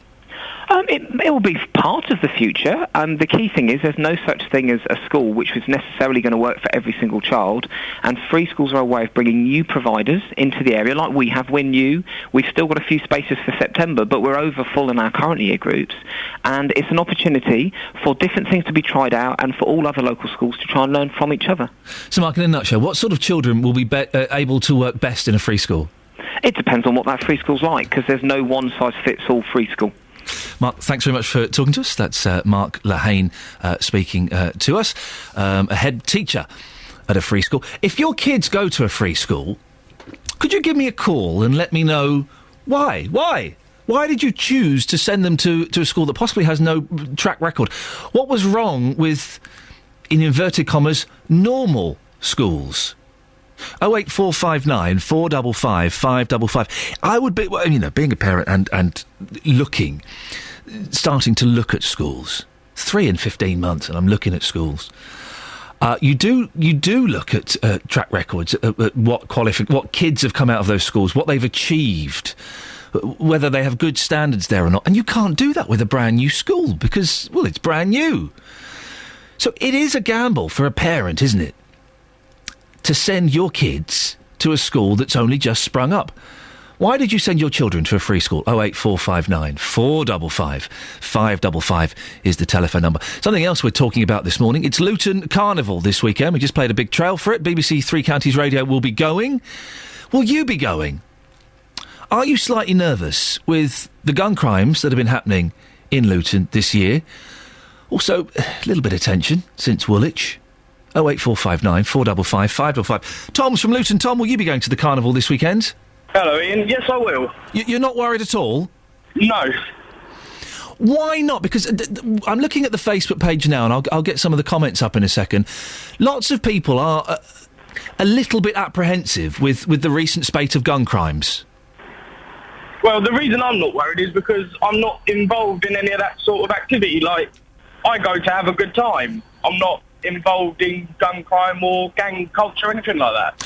Listen, Tom, have a quick listen to this. This is Justin speaking to some people on the street. Listen to their opinions. The recent shootings and the crime that's been going on, I just don't feel like it'll be a safe environment. I won't be going at all because of all the trouble, and there'll be a lot of people coming into Luton just to cause trouble, as usual. I normally have a stall, but I won't be having one this year. June, you're going to be there on Sunday.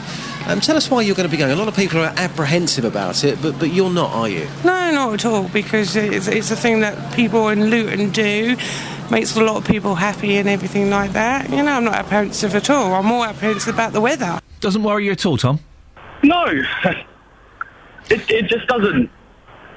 Well, have you been before, and what's so great about it? I've been every year. What do you enjoy about it? What are the highlights? Just the atmosphere that's created by the carnival. You can't get it anywhere else. I mean, it's just the music, everybody's out on the street, you know. the parade, everything. I hope it is a big success, and I don't want to be, pour rain on people's parade. When Justin got those opinions, he assures me that it was a fair representation of the people that he had spoke to, and so I do want it to be a huge success. Do you think it'd be a little bit different this year because it's on the Sunday and not on the bank holiday Monday? Yeah, because they've downsized it slightly, but it should be a good time anyway. Tom, listen, I hope you have a great weekend. Thank you very much for calling. I'm looking at the Facebook page, facebook.com/BBC3CR. I can't see one positive comment on Facebook. Let's go through some of these. Pat says, no, although I hope the carnival is successful, as a non-Luton resident and not knowing Luton, I would stay away simply because all I ever hear about the town lately is about the shootings and gun problems. D, I'd love to go to Carnival, but probably won't, not just because of the potential trouble, Luton gun crime, but at this time of budget cuts that affect lots of local people, I think it will be hypocritical of me to do so. Peter, never again, especially not now after the attitude I encountered of those at the Carnival Arts Centre. Darren, no, don't want to get shot or stabbed.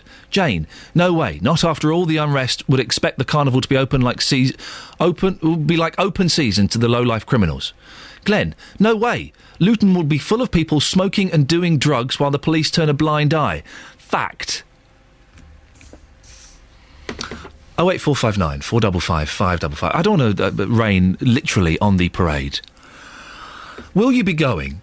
Are you looking forward to it? Is this the highlight of your calendar?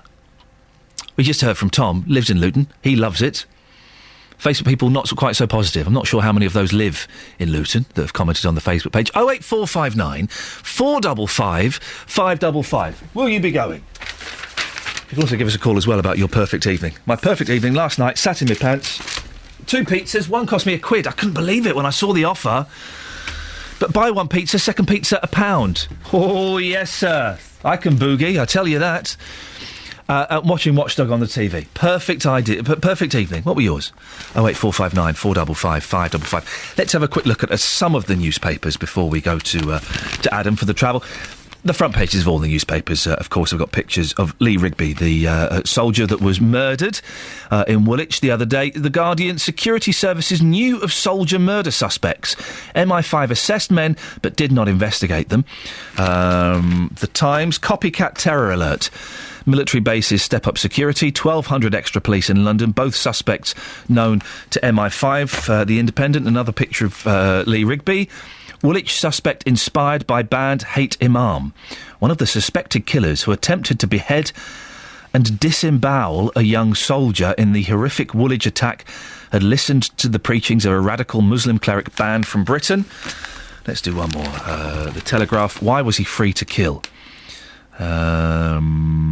Woolwich attacker arrested during violent protests by extremists at the Old Bailey in 2006, and there's a picture of Michael Adebolajo involved in a scuffle in 2006 when he argued that he had the right to, quote, behead those who insult Islam, unquote.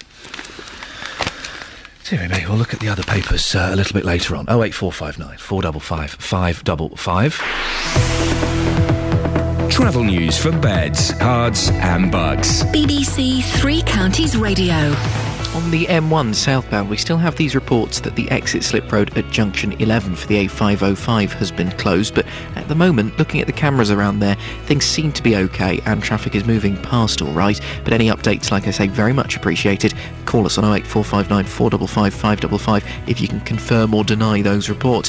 M25 anti-clockwise, it's heavy between the M1 and Kings Langley. It's also slow from Maple Cross to the M40, and queues now into London on the A1 through Boreham Wood southbound between Stirling Corner and Mill Hill Circus. Adam Glynn, BBC Three Counties Radio. Adam, I've not asked you, what's your perfect evening?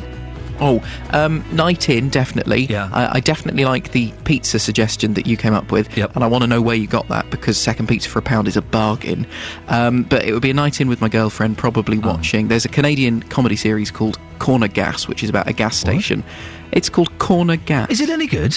It's absolutely brilliant. It's just like a parody of small town living. And I shall check that out. Guys. Not your girlfriend, the television series. It's all online and it's very, very funny. Thank you very much indeed. Oh, a little something for me to do over the weekend. Thank you. You got a little bit sloppy there, but all of our evenings, our perfect evenings, seem to be at home watching telly. We're so boring. We'll find out what Catherine Boyle's is after the news. Across beds, hearts and bugs. This is BBC Three Counties Radio.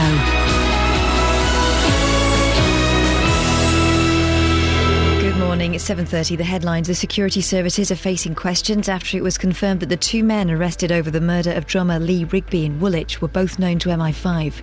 Police in Milton Keynes now believe a fire in which a woman died on Sunday is unlikely to have been started deliberately. And Bedfordshire Police are scaling down armed patrols in Luton following the arrests of 14 people in connection with the town's recent spate of gun crime. Three Counties Sports. BBC Three Counties Radio.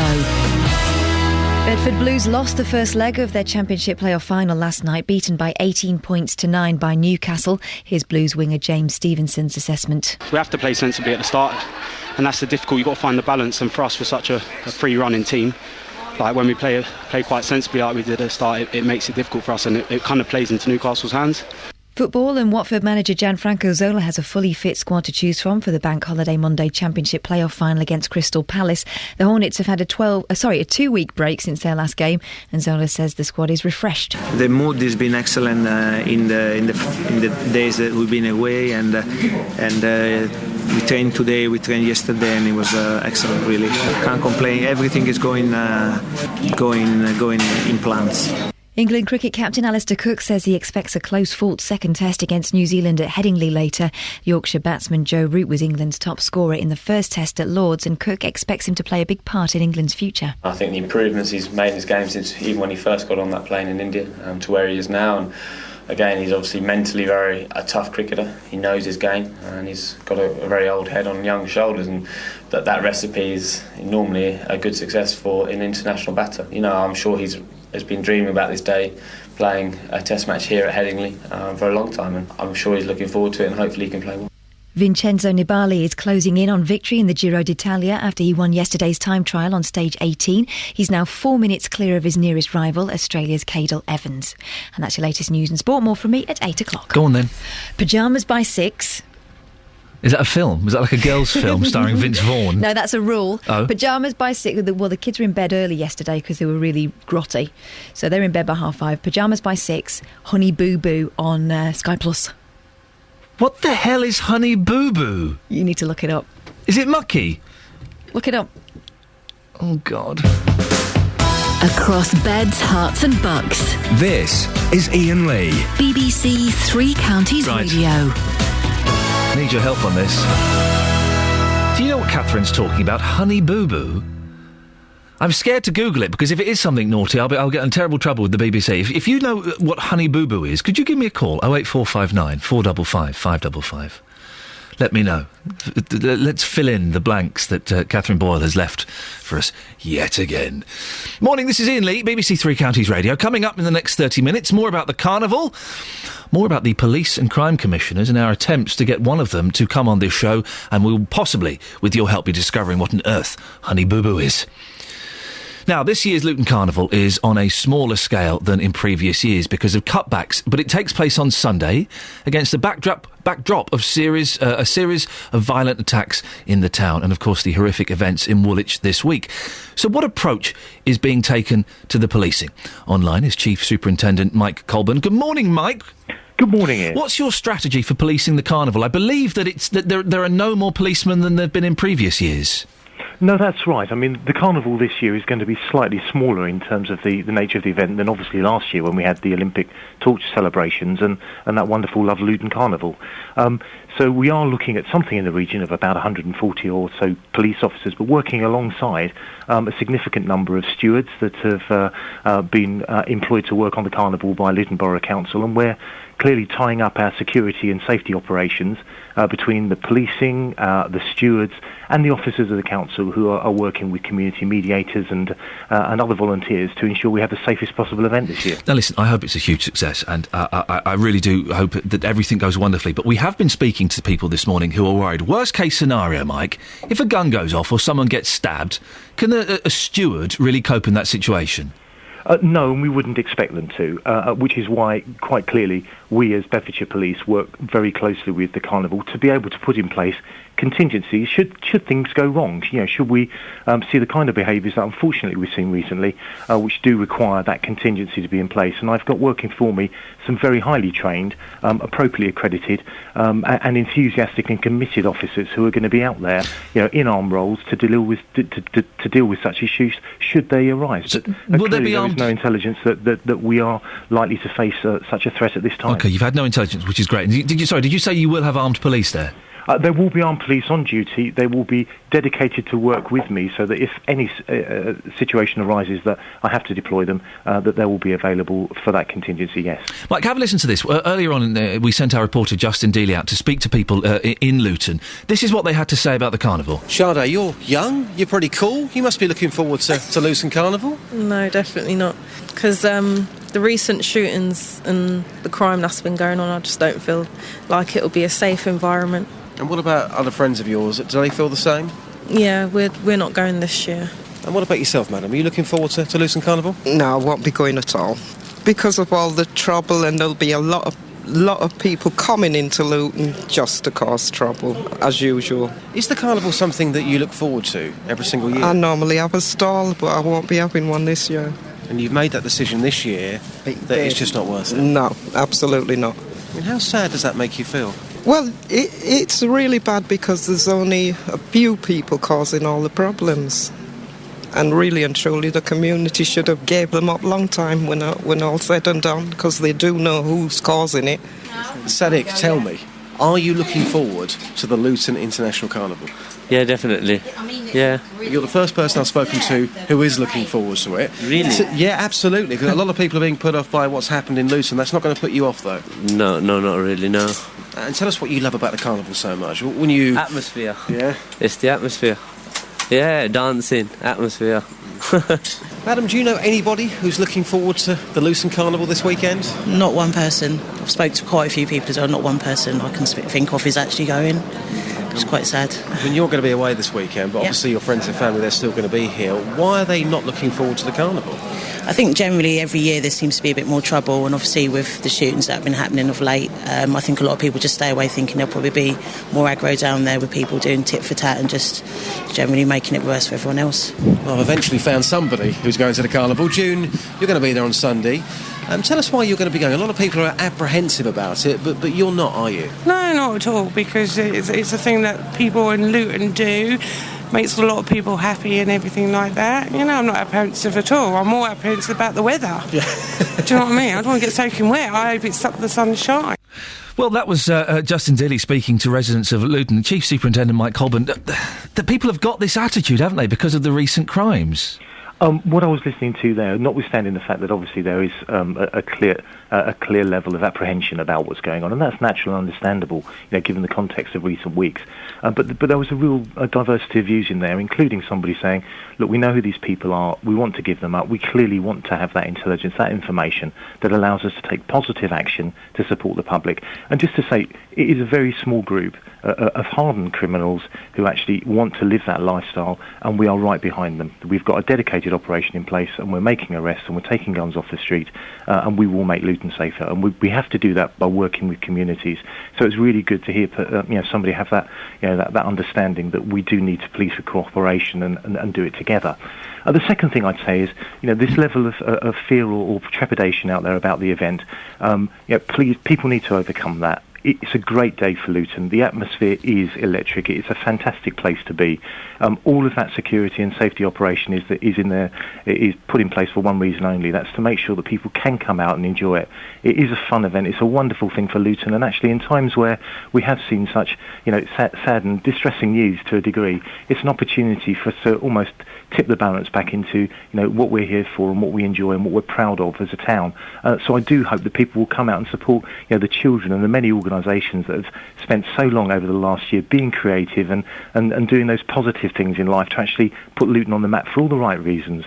And we're there to support that and to make that happen, to do the best we can to give it that feel. Oh, I agree. I think things like this are wonderful for bringing communities together, particularly when they've been slightly divided by recent events. And speaking of recent events, the murder in Woolwich earlier in this week, I would imagine that there have been tensions raised slightly between different groups within Luton. Are you keeping an eye on that as well? Oh, absolutely. I mean, nationally, as you would imagine, with an event of such a magnitude, and you know, our hearts absolutely go out to the family of that poor murdered soldier, and the wider community in Luton who are clearly, the community of Woolwich who are clearly feeling such pain at the moment. I mean, it was an awful event. They are very rare when they happen, and as a police service working with the security services and working with all of our partners, you know, who are charged with reducing terrorism and monitoring and trying to make sure that these things don't happen. As you might imagine, over the last 24 hours, 48 hours, we've been looking to assess all of the threats related to that and give support where we can.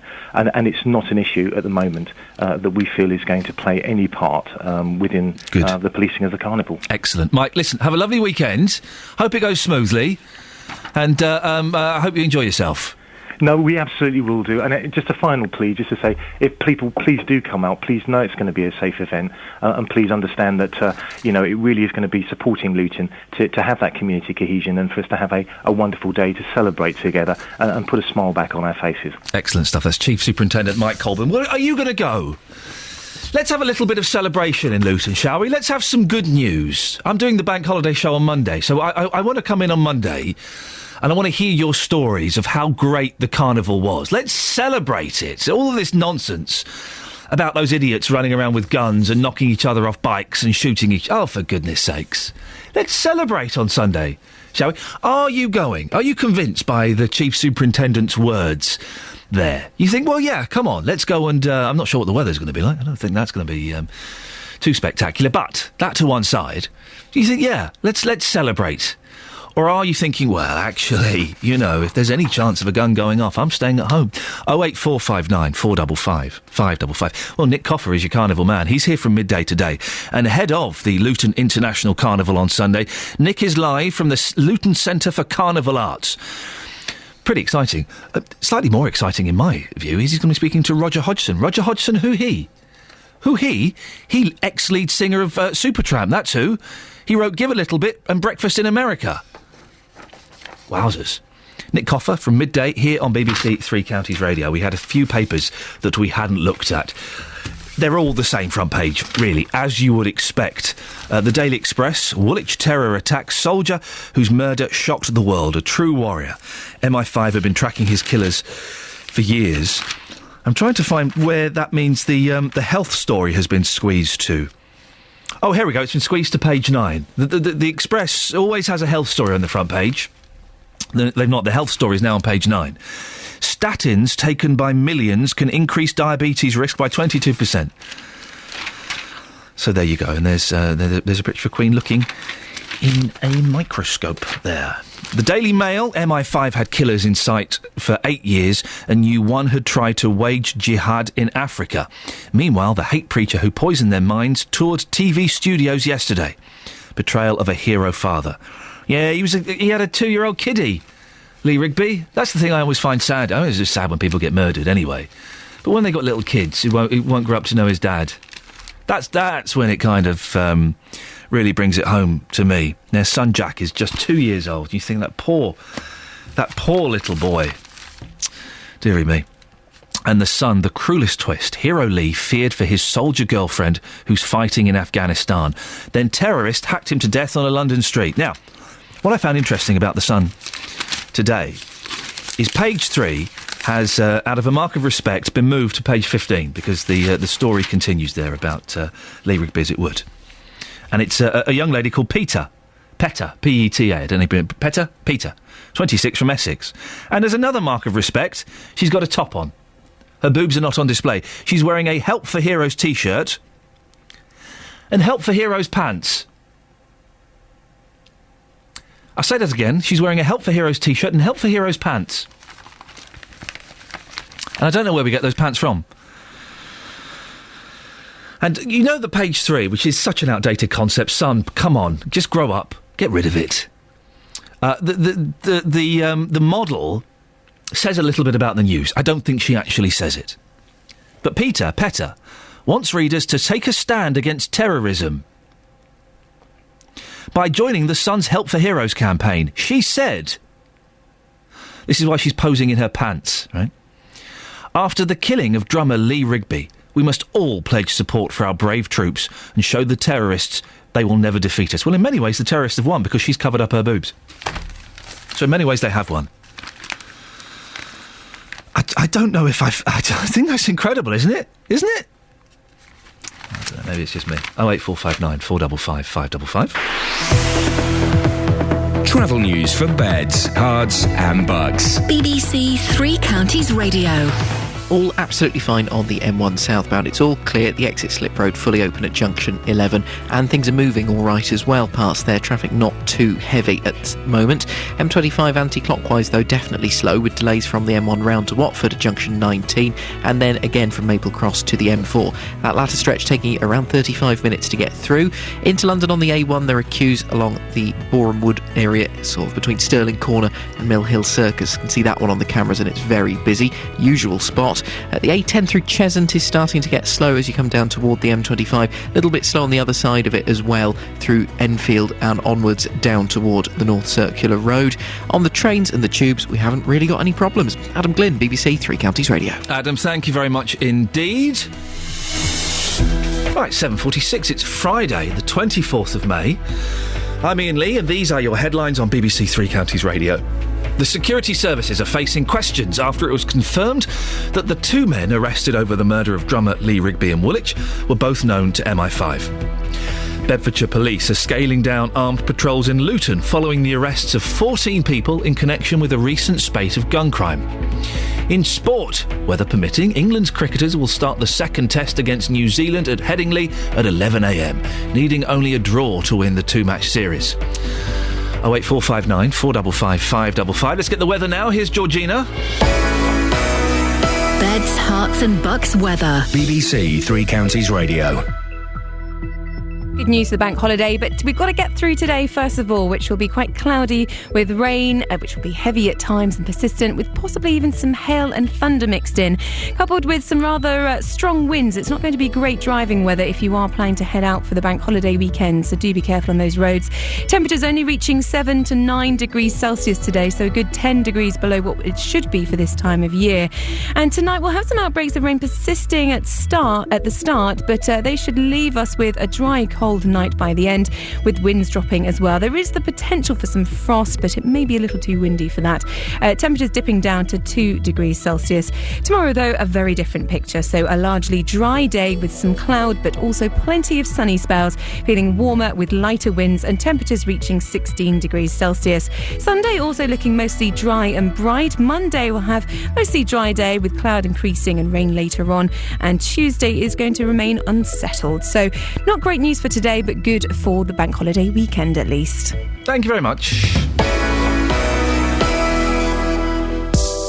Tackling your consumer problems. Sylvie wasn't happy with the quality of her telephone line. Kate's having problems with her leaky garage roof. The JVS Show. 5 times they've not turned up for the appointment. I've still got the leak, which is obviously getting worse. Fighting for your rights. I went to speak to your telephone company and I said, look, what on earth is going on? The JVS Show. Have they managed to fix the problem with the internet? Yeah, it's fantastic. Absolutely wonderful. Really, it would not have happened without your intervention. If you have a consumer problem, we can do the same for you. It took one phone call from yourselves, whereas I've been trying for over 6 months. The JVS Show, weekday mornings from 9 on BBC Three Counties Radio. Now, we were discussing something on the programme yesterday. You weren't listening. Shame on you. Police and crime commissioners. Our political reporter, Paul Scoynes, joins me now from the Milton Keynes studio. Good morning, Paul. Morning, Ian. Paul, remind us what's been going on and why we were talking about this yesterday. Well, Ian, yesterday you were joined in the studio by the chair of the Home Affairs Select Committee, Keith Baz, and he wants to see stronger scrutiny of these elected police commissioners, of course, were elected last year. A lot of controversy around that, to prevent really maverick decision-making. That's what he said. Now, PCCs are required by law to reveal certain financial data, but a survey by the committee and also by the BBC as well, we looked into it too, found that only a quarter of the officials had actually done so. And we've got 3 PCCs covering the Three Counties area, haven't we? That's right. We've got three. We've got Ollie Martins in Bedfordshire, we've got Anthony Stansfeld in the Thames Valley, and we've got David Lloyd in Hertfordshire. And Keith Vaz gave you the lowdown on what these three PCCs are actually doing. If you look at Bedfordshire and Hertfordshire, for example, and both commissioners have been extremely helpful in giving us information. Commissioner Martins has a salary of 70,000. Commissioner Lloyd has a salary of 75,000. He tells us, Commissioner Martins, he has a flexible hours a week. Commissioner Lloyd doesn't want to tell us how many hours he spends on the job. Commissioner and he's allowed to do that, is he? He's allowed to refuse to give that information? He is, but it's up to the public to decide whether he thinks that's right or wrong. Keith Vaz has a lovely giggle there, doesn't he? Really lovely giggle. Paul, there was one name missing in that, wasn't there? Keith Vaz spoke about Ollie Martins, the PCC for Bedfordshire, David Lloyd, the PCC for Hertfordshire, but not Anthony Stansfeld, the Thames Valley PCC. That's absolutely right, you did. And when you were talking to Mr Vaz yesterday, you asked him, to just try and explain a little bit more about what information Anthony Stansfeld had actually given to the committee. And let's just remind ourselves of that answer that he gave us yesterday. We had absolutely no information provided by the Thames Valley Commissioner, which we thought was extremely odd, especially as he is the Commissioner covering the area of the Prime Minister. We then went to look at his website, and there was no information that we could take from there which we could put forward. And I think that that's not acceptable. And I think it's for the Police and Crime Commission panel to find out why that is. And that's why we put this information out.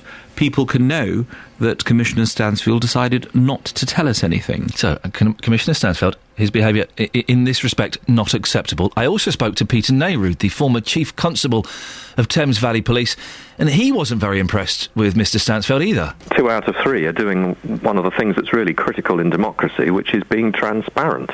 The public can't judge if they don't have the information, which is why there's a legal obligation on the commissioners to publish that information. But they should go much further than that. I mean, the idea that a public official is elected for these purposes doesn't regularly and routinely respond to requests to come onto a programme like yours is really completely unacceptable. So, Paul, he didn't respond to Keith Vaz and the committee's request for information about his expenditure, and I know that you have been trying to chase Mr Stansfeld up to get him on as a guest on this show, haven't you? Yeah, that's right. We've tried repeatedly this week to try and get him on a couple of issues. There was the issue, of course, about the meeting that was on Friday last week, and at that meeting there was some fairly sort of barbed comments to the Commissioner from the Police and Crime panel about the way that he was spending money, particularly about his support officer, in quotation marks, which is effectively a driver, and he made some quite specific comments about why he needed that driver. And that costs £20,000 a year, doesn't it, I think? That's, yes, £20,000 a year, and I think it's a pro rata sort of 3 days a week, although we need to, which is why we want to talk to Mr Stansfeld, and also about this study yesterday. We wanted to speak to him this morning about that. So we did approach Anthony Stansfeld's press officer to see if she would come on, and she said that, I'm afraid, he is not doing any interviews on that subject. Instead, she then pointed us to this statement, and I will read that for you. It says, the committee requested information that was over and above what commissioners are statutorily required to disclose, without explanation or justification as to why the information was needed or how it would be used. The PCC made several attempts to speak to a member of the committee to discuss the request, but, unfortunately, we did not receive a response. The information is available on our website for the public, including the committee, to access and to ensure transparency. Well, if his press officer says I'm quote, I'm afraid he's not doing any interviews on that subject, can we just write back and say, well, what subject is he doing interviews on, and we'll speak to him on that? I did send an email more or less saying that, but I sort of asked specific other areas, and then I got an email back yesterday saying, no, not doing interviews on that. So I'd be quite keen to find out, just precisely, as you say, what exactly he is doing interviews on, because it would be quite interesting just to be able to speak to him. Really. I don't get it, because David Lloyd comes in at the drop of the hat. We can't get rid of the man, for goodness sakes. He's here most mornings, standing outside. You need me today. Ollie Martins comes on, and I've had run-ins with Ollie Martins live on air, and we both came off not looking great, but Ollie Martins still comes on and still answers questions and still faces the public. Mr. Stansfield, not in the slightest. I'm going to speak freely here, Paul. I don't think that's good enough. Well, he has taken part in interviews on this station. We spoke to him in the run-up to the elections, of course, and we spoke to him briefly afterwards as well. I have as well met him in Milton Keynes, and he gave me a very, off-the-record chat. It was very useful. He said some interesting stuff on the record as well about corporate responsibility as well, which I think is something that he's got quite a sort of, energy to try and do something about. But when it comes to these sorts of things, these sort of more perhaps difficult questions, we've not been able to drill him down, and I think that will happen. I think it's just going to take a bit of time, Pat. Paul Scoins, thank you very much indeed. Well, Mr. Stansford, if you're listening, or Candy, his press officer, if you're listening, we will keep this going. This is starting to grow into what I hesitantly call a campaign. We want to speak to you, Mr. Stansford. There are questions that need to be asked. Why are you spending £20,000 a year on a chauffeur? Why did you refuse to give certain information to Keith Vaz and his committee? I'm sure you have excellent answers for these questions. Of course you do. You must do, otherwise you wouldn't have done these actions. Not implying there's anything nefarious going on. You must have answers to these questions. But if you don't answer those questions, then people do start scratching their head and do start filling in the blank. So, Mr. Stansfield and Candy, the press officer, I am offering you an open invitation to come on this show any time you want. Ideally, I'd love you to come into the studio live one morning. If you can't do that, I'll come and meet you somewhere with a tape recorder and we'll have a chat. How about that? If that works better, Ollie and David have both come in and been more than happy to come into the office early doors. But if that doesn't fit into your schedule, not a problem. I have a Polo. I can get to places. I'll bring a tape recorder, I'll bring a producer, and we'll sit down and we'll have a chat. When I say tape recorder, I mean some computer recording device, of course. We're living in the future. So, Mr. Stansfield, if you'd like to email me, or Candy, the press officer, my email is ian.lee, IAIN.LEE, @bbc.co.uk. Hopefully we'll hear from you a little bit later on today. People want to hear from you. Call 08459 455 555. BBC Three Counties Radio. By the way, anyone can use that email. Don't send me filth and abuse, for goodness sakes. Send me nice things. If you've got a story that you think we should be doing on BBC Three Counties Radio, you think would fit on this show, do send us an email. Ian.lee @bbc.co.uk. And let me know. It can be a huge thing that's affecting your county or your town, or a tiny thing that's affecting your street. What's wrong with my shirt, Facebookers? What's wrong with this shirt? There's a picture of me on Facebook celebrating my perfect evening, saying I enjoy sitting in my pants, having 2 pizzas, watching Watchdog, as I did last night. By the way, if you want to share your perfect evening with me, do get in touch. Paul Maguire, yeah, I'd want to get that shirt off as quick as possible. What on earth is wrong with this shirt? Loads of you, Warren Bennett, it's quite a nice shirt for radio. Deary me. And then everybody else is having a little dig at the shirt. How rude of you. How rude of you. It's a fantastic shirt. A couple of your perfect evenings. Richard, football, Bex and a curry. In any order, I'm not that fussed. Pizza with our favourite toppings on, and a DVD of our choice. That's with her daughter. And spending time with my daughter, who we are searching for a bone marrow match. That's from Rochelle. Well, good luck to you for that. Travel news for beds, cards and bugs. BBC Three Counties Radio. M25 anti-clockwise. It's looking slow from the M1 round to Watford at junction 19, taking maybe 10 or 15 minutes to get through there, so that's not doing too badly. As you continue round, though, we have got delays further round anti-clockwise from Maple Cross at junction 17 through to the M4 at junction 15, and that's taking around 35 or 40 minutes, so that bit's definitely looking slower. A1 into London, we've got the usual queue going southbound between Stirling Corner and Mill Hill Circus. I can see that one on the speed sensors right now, and it's definitely looking busy. There are delays on the North Circular Road once you get in that far to London as well, as you would imagine. Looking quite slow on the A41 at the Dome roundabout in Watford.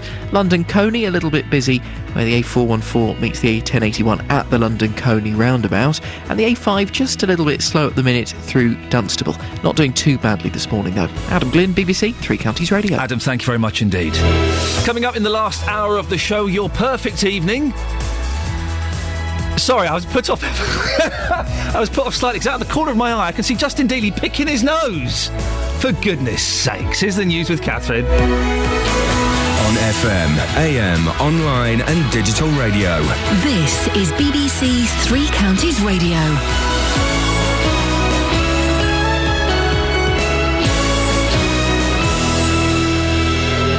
It's 8 o'clock. The headline: Security Services questioned, armed patrols scaled back, and first leg defeat for the Blues. BBC Three Counties Radio. The security services are facing questions after it was confirmed that the two men arrested over the murder of a soldier in Woolwich on Wednesday were both known to MI5.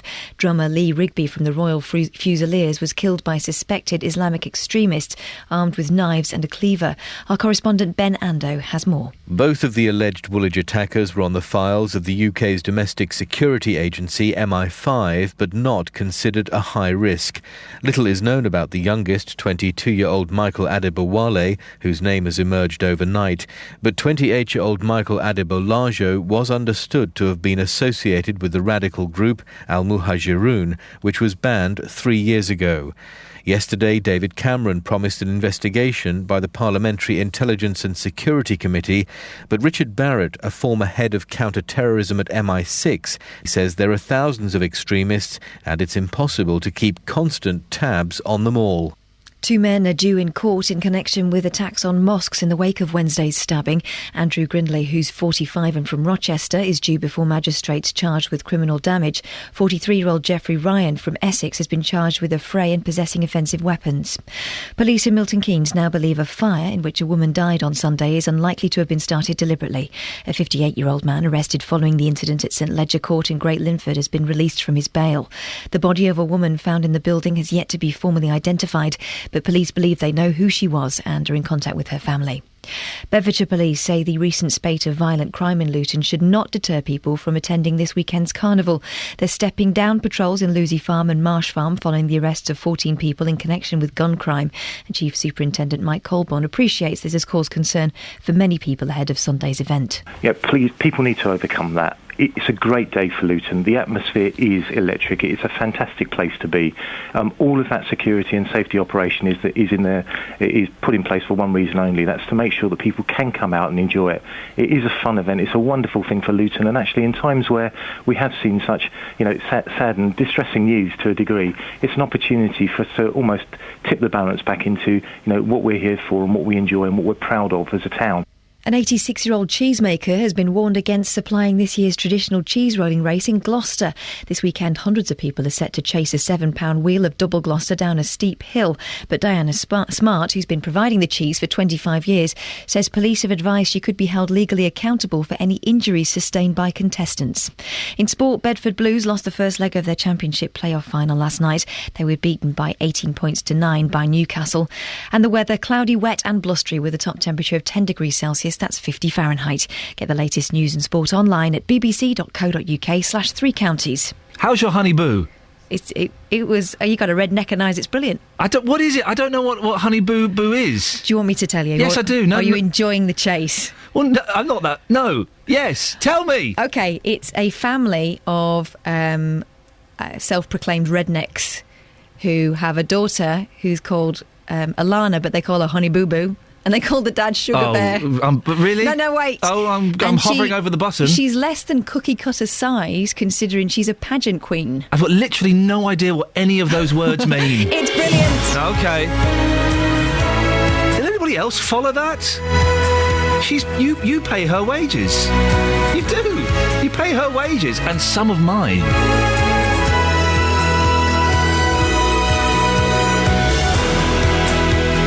Morning, this is Iain Lee, BBC Three Counties Radio. One of the biggest and busiest events in the Three Counties this Sunday. More than 50,000 people are expected to go to the Luton Carnival. Will you be one of them? We've had lots of negativity about it, particularly on Facebook. Will you be going to the Luton Carnival? Sticking two fingers up to those idiots running around with guns and with knives and having a great day and celebrating everything that's great about Luton. 08459 455 555. Free schools, are they really a good idea? 6 new free schools have been proposed for the Three Counties. Have you sent your children to a free school? Why? 81333, start your text 3CR. And what's your perfect evening? Mine was last night. Sat at home, in my pants, 2 pizzas, one only cost me £1, watching Watchdog on the video. Oh, it was brilliant. It was brilliant. I've still got 10 minutes of Watchdog left. Oh, I can recreate that night again. What's your idea of a perfect night? Facebook.com/BBC 3CR or give me a call 08459 455 555. Across beds, hearts and bucks. This is BBC Three Counties Radio. By the way, for all those who've been asking, it begins today. The podcast launches today, which is very, very exciting. We've gathered the best bits of the week. Yes, it's been tough, I know, and they will be launched. We'll grab a few bits from today's show, record a little bit of extra stuff. It'll go out today, maybe 1, 2 o'clock, something like that. It'll be available on the BBC website and iTunes as well, I'm led to believe. So, follow me on Twitter, @Iain Lee, or at facebook.com/BBC3CR for details of when it's launched, or just keep checking your iTunes a bit later on, typing in Iain Lee and BBC. Now on to slightly more serious matters. The family of the soldier killed on the streets of Woolwich have paid tribute to him as a loving father, son and uncle. Drummer Lee Rigby was 25 and from Greater Manchester. He was married and had a 2-year-old boy. Lieutenant Colonel Jim Taylor was his commanding officer. Lee was a dedicated and professional soldier, proud to wear the hackle and cap badge of his regiment. He was a real character within the 2nd Fusiliers. He was at the heart of our Corps of Drums and had taken part in many ceremonial events. But he was also an accomplished machine gunner who had served with distinction in Afghanistan, Germany and Cyprus. New footage has emerged of the moment the 2 men suspected of carrying out the attack were themselves shot as they charged at armed police. The video, filmed from a tower block and obtained by the Daily Mirror, shows one of the suspects dropping his knife as he runs to a police car that's just pulled up. 2 shots are fired and the man falls to the ground a few feet from the vehicle. The second suspect appears to raise his handgun. More shots are fired and he too drops to the ground.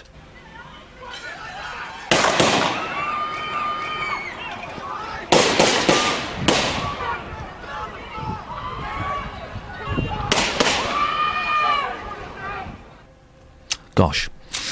The 2 men remain under arrest this morning under armed guard at separate hospitals. They've been named as Michael Adebolaja, aged 28, and Michael Adebowale, aged 22. Detectives will question them as soon as they're well enough.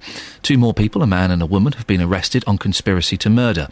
Anjem Chowdhury is a radical Muslim who used to lead the now-banned extremist group Al-Mujahirun. He says he knew of one of the 2 main suspects.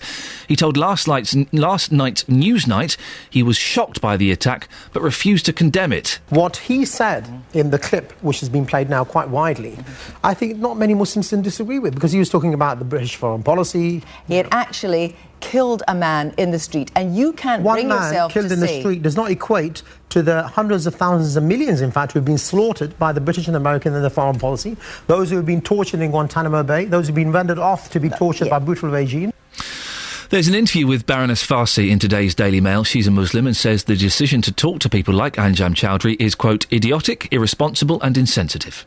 Baroness Farsi said we all have a responsibility, including the media, not to give airtime to extremist voices, idiots and nutters who speak for no one but themselves.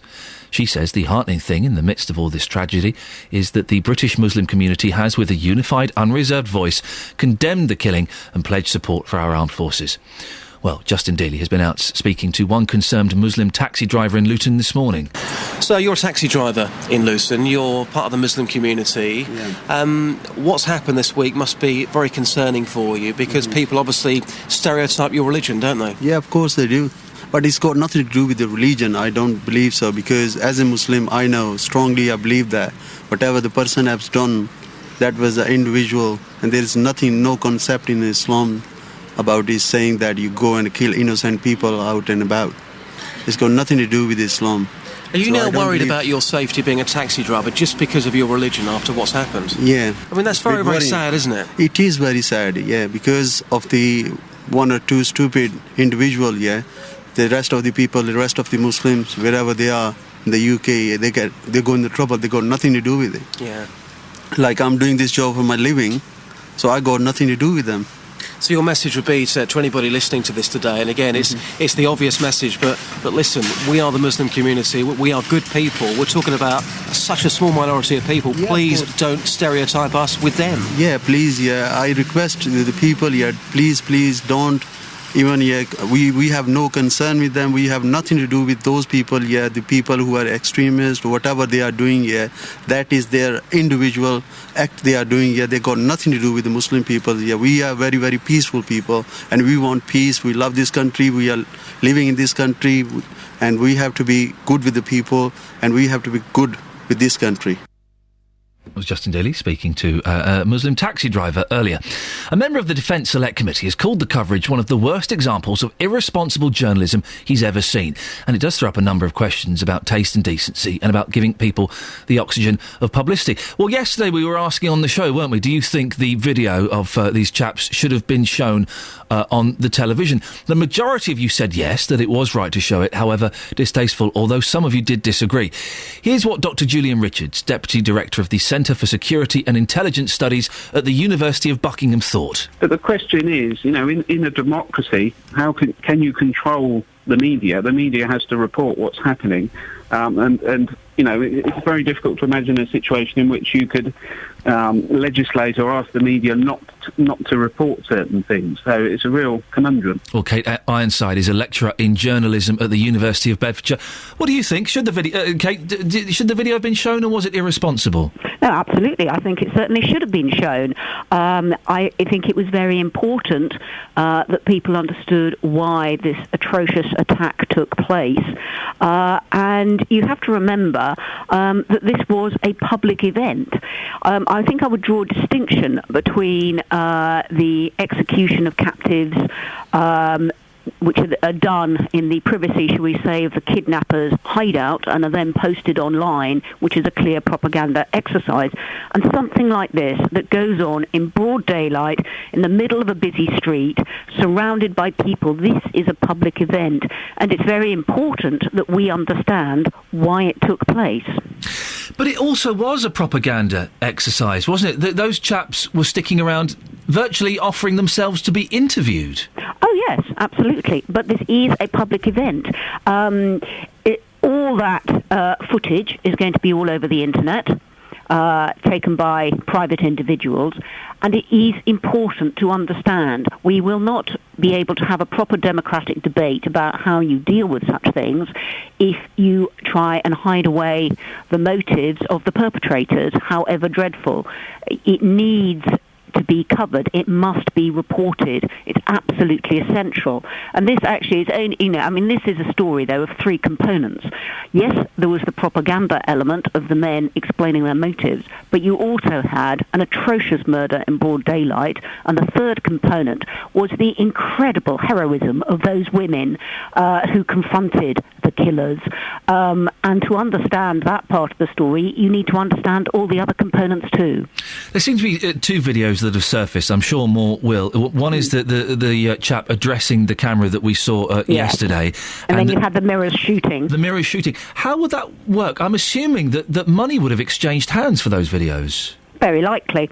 Entirely possible. No idea what discussions were had between the Daily Mirror news desk and the person who shot those videos. Is that appropriate if money's being made out of these? We don't know whether money is being made out of it, but information is a commodity. That's one of the things that I think the Leveson inquiry into phone hacking has failed to appreciate. Information is a commodity, and people will tout these things round. We do not know whether that happens in these circumstances. It may well be that a Daily Mirror reader who took that footage simply offered it to the Daily Mirror. We don't know that money exchanged hands. It would not be very surprising if it did, if it had. that makes me feel a bit sad, Kate. If someone, and we don't know, we're hypothesising here, but if someone had shot a video of people being shot by the police and then sold it. Oh, yes, I think so, but I think we should not go too much down the path of hypothesis until we know what we're actually talking about. I think it's very important that the Independent Police Complaints Commission sees that video. It is now in the public domain, as that is, will really inform their own investigation. The initial reports of how these men were shot seem to suggest that the police had fired first and the men. But it's quite clear from the video that one of the men was rushing towards the car in a clearly aggressive fashion, which I think can only inform the investigation. Kate Ironside, I really appreciate your time this morning. Thank you very much indeed. One of the reasons that makes me sad is I started following a gentleman on Twitter, a chap called Boyer D, who, and again, I don't know how genuine this is, was witness to what was going on, and he was tweeting what he'd seen. I'm just looking at him now, and he's actually deleted some of his tweets, which is interesting. And he was recounting what was going on, and suddenly all of the news, the journalists and people were following this Boyer D chap. He tweeted yesterday, so, I'm paraphrasing, "Thanks for all the kind words. I was offered £75,000 for my story. I don't want to make any money out of this." And he turned it down. Now, I don't know if that's true or not. This is what he just tweeted. I don't know. But if that is true, isn't that incredible to turn that down? That's kind of the attitude. I wish I could have that attitude. I don't know if I would. But £75,000 to turn it down. And then he also tweeted, "All those losers that sold my number for £100 to journos, you're off my Christmas card list." So people are out there want to make a fast buck, don't they? And there were lots of journalists yesterday kind of hawking Twitter, looking for videos and people who'd witnessed it and taken photographs. I don't know. It's a strange world we live in. Travel news for beds, cards and bugs. BBC Three Counties Radio. Just checking the train departure boards, and things are still looking pretty good. We haven't got anything running more than about 5 minutes late anywhere so far this morning. On the roads, getting busy, and it's mainly the M25 that's bearing the brunt of the traffic this morning, as it does tend to. Slow moving now from Essex, from Waltham Abbey, Junction 26, as you come through toward the roadworks at Junction 25 from Enfield. If you're leaving the motorway there, the A10 is looking quite slow through Enfield. It's also looking busy as you come down toward the M25 through Cheshunt, as you go past the Winston Churchill Way. Continuing round on the M25 anti-clockwise, it's slow from the M1 to Watford, but we've also got queues now that start at Maple Cross and tail back pretty much all the way back to Watford, so it's very nearly all one queue. But they've got a problem. A lane's been closed off anti-clockwise, a broken down vehicle at Maple Cross, so that's causing extra build-up of traffic there as traffic has to avoid that lane. The A1 into London, queuing southbound through Boreham Wood, Stirling Corner to Mill Hill Circus. Adam Glynn, BBC Three Counties Radio. Adam, thank you very much indeed. Right, 8:17. It's Friday the 24th of May. I'm Iain Lee, and these are your headlines on BBC Three Counties Radio.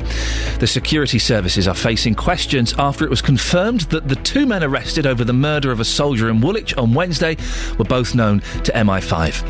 Bedfordshire police say the recent spate of violent crime in Luton shouldn't deter people from attending this weekend's carnival.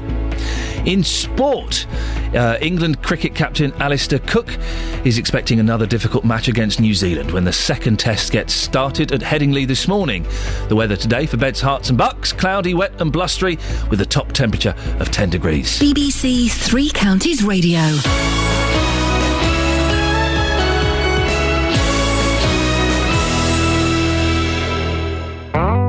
Nick Coffer on BBC Three Counties Radio. This afternoon, we're getting carnival fever. We'll be at the Luton Centre for Carnival Arts, preparing for the day itself, where I'll be making my very own costume for when I form part of the procession at the Luton International Carnival. Nick Coffer. Plus, Roger Hodgson from Supertramp talks to me ahead of a gig in Bedfordshire. I'll be learning how to street dance, and we'll hear about spooky goings-on in Luton and Dunstable. Nick Coffer. Live from the Luton Centre for Carnival Arts, today from midday. On BBC Three Counties Radio. Yeah, that's what I'm talking about. Nick Coffer at the carnival, wearing his blue suede shoes, looking like he's got the blues.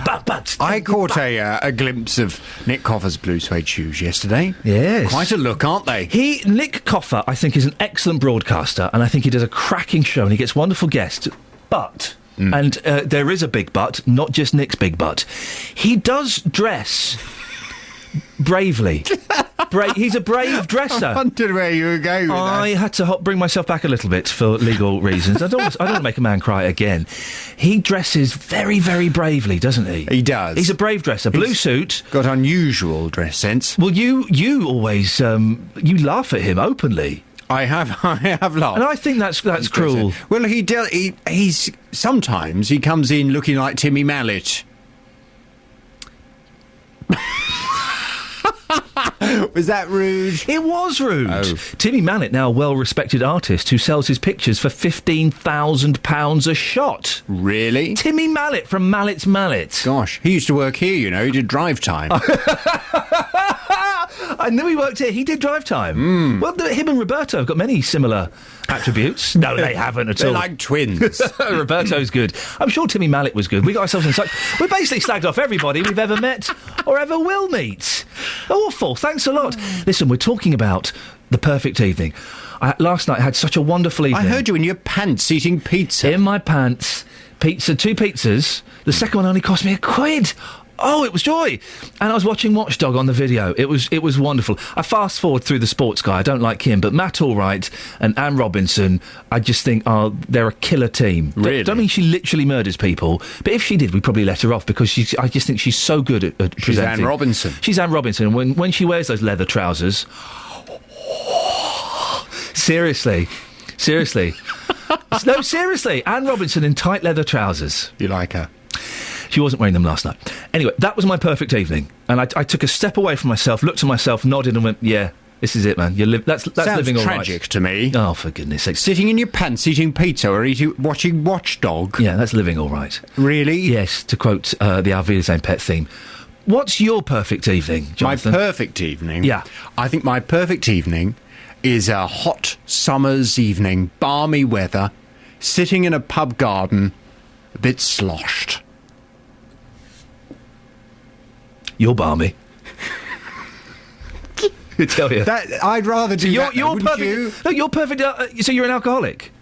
Your perfect evening is being drunk. No, but I'd rather on a hot summer's evening with friends, having a laugh. Perhaps someone falls off the chair, that kind of thing. So you're so drunk you're falling out of your chairs now. This is awful. The Daily Mail needs to look at you. Forget the 14-year-olds and binge drinking Britain. Binge drinking Jonathan Vernon Smith. That sounds like a fun evening to me. You know, you think I sound tragic? You sound pathetic. I'd have suede shoes on though, and I certainly wouldn't be in my pants. What's in your show this morning? Coming up on the big phone in this morning, do you blame the British government for what happened in Woolwich? Kadir Batch, the chairman of the Islamic Centre in Luton, has told BBC Three Counties Radio that the British government must take some responsibility for what happened in Woolwich on Wednesday. He was, of course, referring to the brutal murder of 25-year-old British serviceman Lee Rigby. The former mayor of London, Ken Livingstone, I don't know if you heard him on Roberto's show yesterday, but he added his voice to this argument, suggesting that British foreign policy had certainly brought this kind of hatred to the streets of this country. Well, are you outraged by this? Or do you think these two men make a very good point? Do you think the British government is to blame for what happened in Woolwich? Is it all down to the fact that British foreign policy has upset a lot of people who live in this country? Or is that no excuse whatsoever? Your view from 9 this morning on the big phone in. Do you blame the British government for what happened in Woolwich? 08459 455 555. Call 08459 455 555. BBC Three Counties Radio. 08459 455 555. He's very naughty, that JVS. Very, very naughty man. Now, more details have been revealed about the new free schools that have been proposed for Bedfordshire, Hertfordshire and Buckinghamshire. Excuse me, I do apologise. I don't know what's going... It's that pizza. It's that second pizza from last night. How rude. To apologise to my next guest. How shameful. We'll cut that bit out. There are 6 more on the cards, with the total of 102 being given approval nationally. The new free primary schools in the 3 areas will include Ascot Road, Hemel Hempstead, Watford Town and Milton Keynes, and 2 secondary schools called Harperbury Free School in Hertfordshire and On Track Chilton in Bedfordshire. You can't call a school On Track Chilton. That's not a school's name. But it's fair to say they don't have a proven track record. The first ones haven't yet run for a full academic year. Well, Hilary Buckey is the Regional Secretary from the National Union of Teachers. Good morning, Hilary. Good morning. Earlier on, we spoke to head teacher of Bedford Free School, Mark Lehane. He says they provide a good alternative for some children. Do you agree? No, we don't agree. I mean, they certainly do provide an alternative, but we don't think it's one that's needed, and we don't think it offers anything that we can't offer in the state sector. I mean, I think we need to look at what the freedoms are that free schools are given. One of them is not to employ qualified teachers, and we think that that's something that parents will be very concerned about. They also don't have to comply with the same planning and building regulations that are necessary for other schools, and again, I think that's something that ought to be of concern to parents. And we found that where they have been opened, both in our region and elsewhere in the country, it's very often in areas where there are, in fact, surplus places. So what they're doing is drawing children away from the local state schools, because they're not part of the local sort of planning arrangements, and they have their own separate admissions arrangements. So really, they're undermining what's going on in the state sector. And that's going to be to the detriment of the vast majority of children. Now, I mentioned the point to Mark Lehane about these schools can employ people who are not qualified teachers. And I think some academies can as well. Are you just concerned because you represent the NUT and you're worried that your uni members might lose out? Well, certainly not. I mean, I suppose that could be a consequence, but I mean, our main concern is about the education that's offered to children, and it's very important that teachers are properly trained. I mean, one of the other the freedoms from complying with the national curriculum, which free schools also have. I mean, if the state schools are being more and more constrained, there are going to be announcements today about changes to the national curriculum.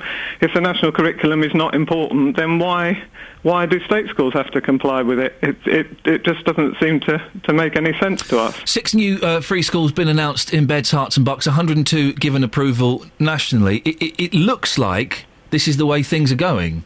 Well, it is the way things are going, because it's the way that the government is forcing things to go.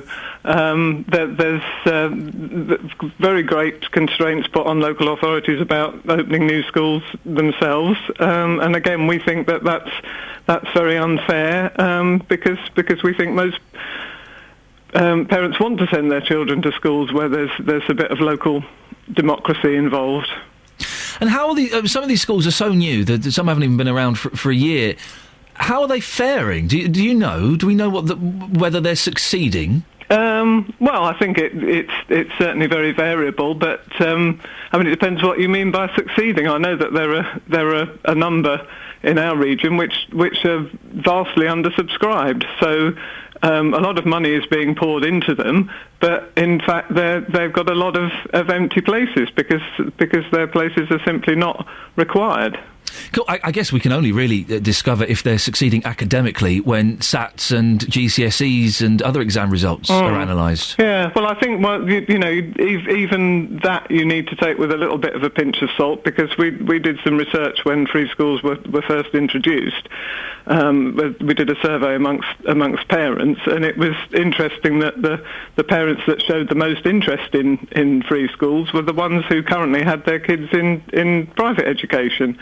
So there's a strong indication that in fact, rather than appealing to a broad range of parents from different social backgrounds, they're actually going to draw the more privileged kids. So the chances are the results may be skewed because of that. Hilary Buckey, Regional Secretary from the National Union of Teachers, thank you very much indeed. 08459 455 555. We've had no calls from parents this morning who send their kids to free schools. I wonder why that is. But as a parent myself with children who will one day go to school, I'm not doing that homeschooling. Oh no, we did that on here before. I do think the homeschoolers, they are a little bit odd. I do think they are. It's a strange thing to do, to think, you know what, I'm taking Steve and Janie out of mainstream education. I'm going to teach them. It's strange or very brave. It's strange. It's definitely strange. I've often thought that. But if you send your children to a free school, what benefits do you get? What changes are you seeing in your children? 08459 455 555. Travel news for beds, cards and bugs. BBC Three Counties Radio. Just having a check of the speed sensors, and it's looking quite slow into Bedford this morning along the Bromham Road, the A4280. As you go past Biddenham and into toward Bedford, the speed sensor's picking up a little bit of queuing traffic around there. M1's looking fine though. A5 is running okay. There's a little patch of traffic that looks slow from Houghton Regis through to Dunstable, really. Down to the M1, again, it's looking clear. And around St Albans, we're not doing too badly. A little bit of traffic at the London Coney roundabout on the A414. A1081 running okay past there. M25 traffic this morning anti-clockwise. It starts in Essex at Waltham Abbey, and then it queues towards Enfield at Junction 25 and the roadworks section, where, of course, we've got the 50-mile-an-hour restriction from there through to the A1M. Then, as you continue, we've got a lane closed anti-clockwise at Maple Cross, Junction 17, and it's causing congestion back to Junction 19 at Watford. It is the inside lane, and it's been blocked off for around half an hour or so, adding to the usual delays through the Hertfordshire stretch. Adam Glynn, BBC Three Counties Radio. Adam, thanks very much. 8:30, let's get the news and sport now. Here's Catherine Boyle. Across beds, hearts and bugs. This is BBC Three Counties Radio.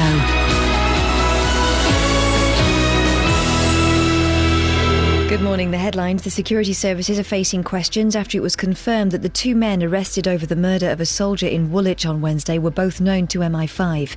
Two men are due to appear in court in connection with attacks on mosques in the wake of Wednesday's stabbing. And Bedfordshire Police say the recent spate of violent crime in Luton should not be allowed to deter people from attending this weekend's carnival. Three Counties Sports. BBC Three Counties Radio.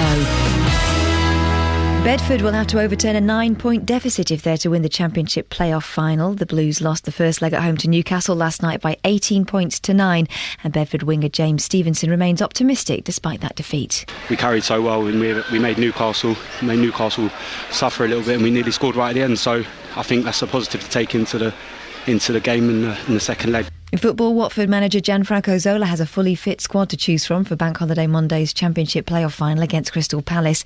The Hornets have had a 2-week break since their last game, and Zola says the squad is refreshed. The mood has been excellent in the days that we've been away, and we trained today, we trained yesterday, and it was excellent. Really, can't complain. Everything is going in plans. Sergio Garcia has just teed off on day 2 of the PGA Championship at Wentworth. He eagled the final hole of his first round yesterday to register a level par 72, 6 off the lead held by South African James Kingston. And weather permitting, England's cricketers will start the second test against New Zealand at Headingley at 11 o'clock, needing only a draw to win the 2-match series. New Zealand bowler Neil Wagner's hoping some well-aimed sledging can help the tourists get under and put England off their game. But England captain Alistair Cook doesn't see that as a problem. Obviously sledging's been around for a while, and there's obviously can always be heated moments throughout games, and there has been in these 4 games as well, but at the end of the day that's all trying to be a distraction from what is the important stuff, which is that ball coming down to you, or what you're trying to do with the ball when you're bowling, so let's not get too carried away. And that's your latest news and sport. More from me at 9 o'clock. What's sledging? Sledging is when they say mean things to each other to put each other off. Oh, really? Yeah, it's like playground stuff. Like, by the way, your mama left her glasses on my bedside table last night, that kind of stuff. Stuff like that, and are they blue suede shoes? Across beds, hearts and bucks. This is Iain Lee. BBC Three Counties Radio. So cricketers do that? I didn't realise that was a real thing, where they go around and say things about other people's mums and their wives and stuff like that. Oh, for God's sake, these are grown men, yeah? Because I was doing that when I was 15. Maybe a little bit older. But not in a you think professional sportsmen would be able to play a game of cricket properly without going, yeah, your mum is so fat that if I were to run around her, I'd have to sit down for a break halfway through. That kind of thing. That's what they're doing, is it? Oh, that's just outrageous. Shame on them. Shame on them. That's another reason why I won't be enjoying cricket. The other reason being it's really boring. It's any game that lasts longer than a day, I'm not having it. Any game that lasts longer than a day, I'm really not that bothered in the slightest. Coming up in the last 30 minutes of the show, we've got a bit of live music coming in. So we've got some indie music coming in, which I'm very, very excited about. Looking forward to that. Also taking your phone calls on the things that we've been talking about this morning. The Luton Carnival. It's on Sunday. Will you be going? Are you looking forward to it? Or are you a little bit anxious with everything that's been going on? All the gun crime, the situation in Woolwich. Are you thinking, do you know what? Maybe this year I don't think I'll go. 08459 455 555. Also, what's your perfect evening in? Mine was last night, in my pants, 2 pizzas, delivered. One was £1, watching Watchdog on the video. Superb. What's yours? 81333, start your text 3CR. And also, free schools. Why? I don't know. Why would you go? Why would you send your child to them? What benefits do you get from them? Vicky. Good morning, Vicky. Good morning. You've got children. Do you send them to a free school? I don't at the moment, no, but I have felt compelled to phone in because I was listening to you talking about free schools and homeschooling, and it's a really interesting subject because I have a son who has Asperger's. He's 10 years old and he really struggles in school. How does Asperger's manifest itself? He's very highly anxious. He can have a meltdown. As long as he's in a structured, calm, quiet environment, he copes really well. Right. You take him out of that environment and he can present, he runs, he bolts, he can try to escape from school, and he gets really anxious, and actually sometimes he can become a little bit violent. And so, sorry, did you say you had taken him out of school already? No, he's actually in school, but I have been looking. I mean, he's in a really nice school, and it's a lovely school, and they help him all they can. The trouble that I have with my son is he's in a mainstream school which has an autistic unit attached to it. Right. Now, high-functioning autism and Asperger's, very different. It's a very unique little set of children because actually they do really struggle in main school a lot. Not all of them, but my son does. But in the autistic unit, there's such a diverse amount of children in there with such different needs. Yep. He doesn't actually fit in there either. So what do I do with him? And I have the high school coming up, I have to pick a school for him to go to, and I cannot find one that I think, actually, do you know what, this is the best fit that I can find. I really struggle with it. So what are you going to do then, Vicky? At the moment, I don't know. I've looked at independent schools, but the county council said there's no way we can meet his needs. I don't think that they can meet his needs in the way that I want them to, because actually it's not just about the education. It's the holistic side, it's the child, and he has very poor self-esteem because he gets things wrong. Socially, it goes wrong for him so much that I see him withdrawing from people. He's now becoming a loner. He wants to be by himself. He will choose not to play with other children because he just can't manage to get that right. He needs a really small, structured, safe environment with people that actually have experience in this position. So, listen, anyone can set up a free school, apparently. Would you consider doing that? I've looked at the paperwork. I don't really know a lot about it yet. I'm really on the beginning of this journey, but I keep looking at the free school side of it. Now, I'm a local champion for a nationwide charity, and they have an independent school, and I really like what they have. But to set up an independent school, you need a lot of money. But if you have a free school, the LEA, they have a right to tell you who goes to that school and how you run it. And I just think you really need a specific amount of people involved and the right people involved in it, and I'm not sure they would be the right people. Vicky, one of the arguments I've heard against free schools is that they are, and this is no disrespect to your child, but they are attracting people who don't necessarily fit into mainstream schools. So children with Asperger's or naughty children or children with other behavioural problems. Yeah. Is that really a suitable environment for in inverted commas, normal children to be going to?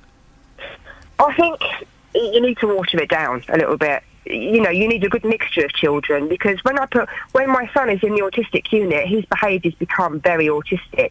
And I completely agree with you with that, because if you put a certain, type of child together, they're all going to behave that way. You just don't know until you get there. And I think that you need somewhere that actually, you've got a lot of children like this, but it needs to be quite a wide range of children. Vicky, we have to end it there. I appreciate you calling in, and best of luck on your journey, sorting out your kid's future. It's difficult at the best of times, isn't it? But a child that's got Asperger's as well must make things It's a whole heap o' mess.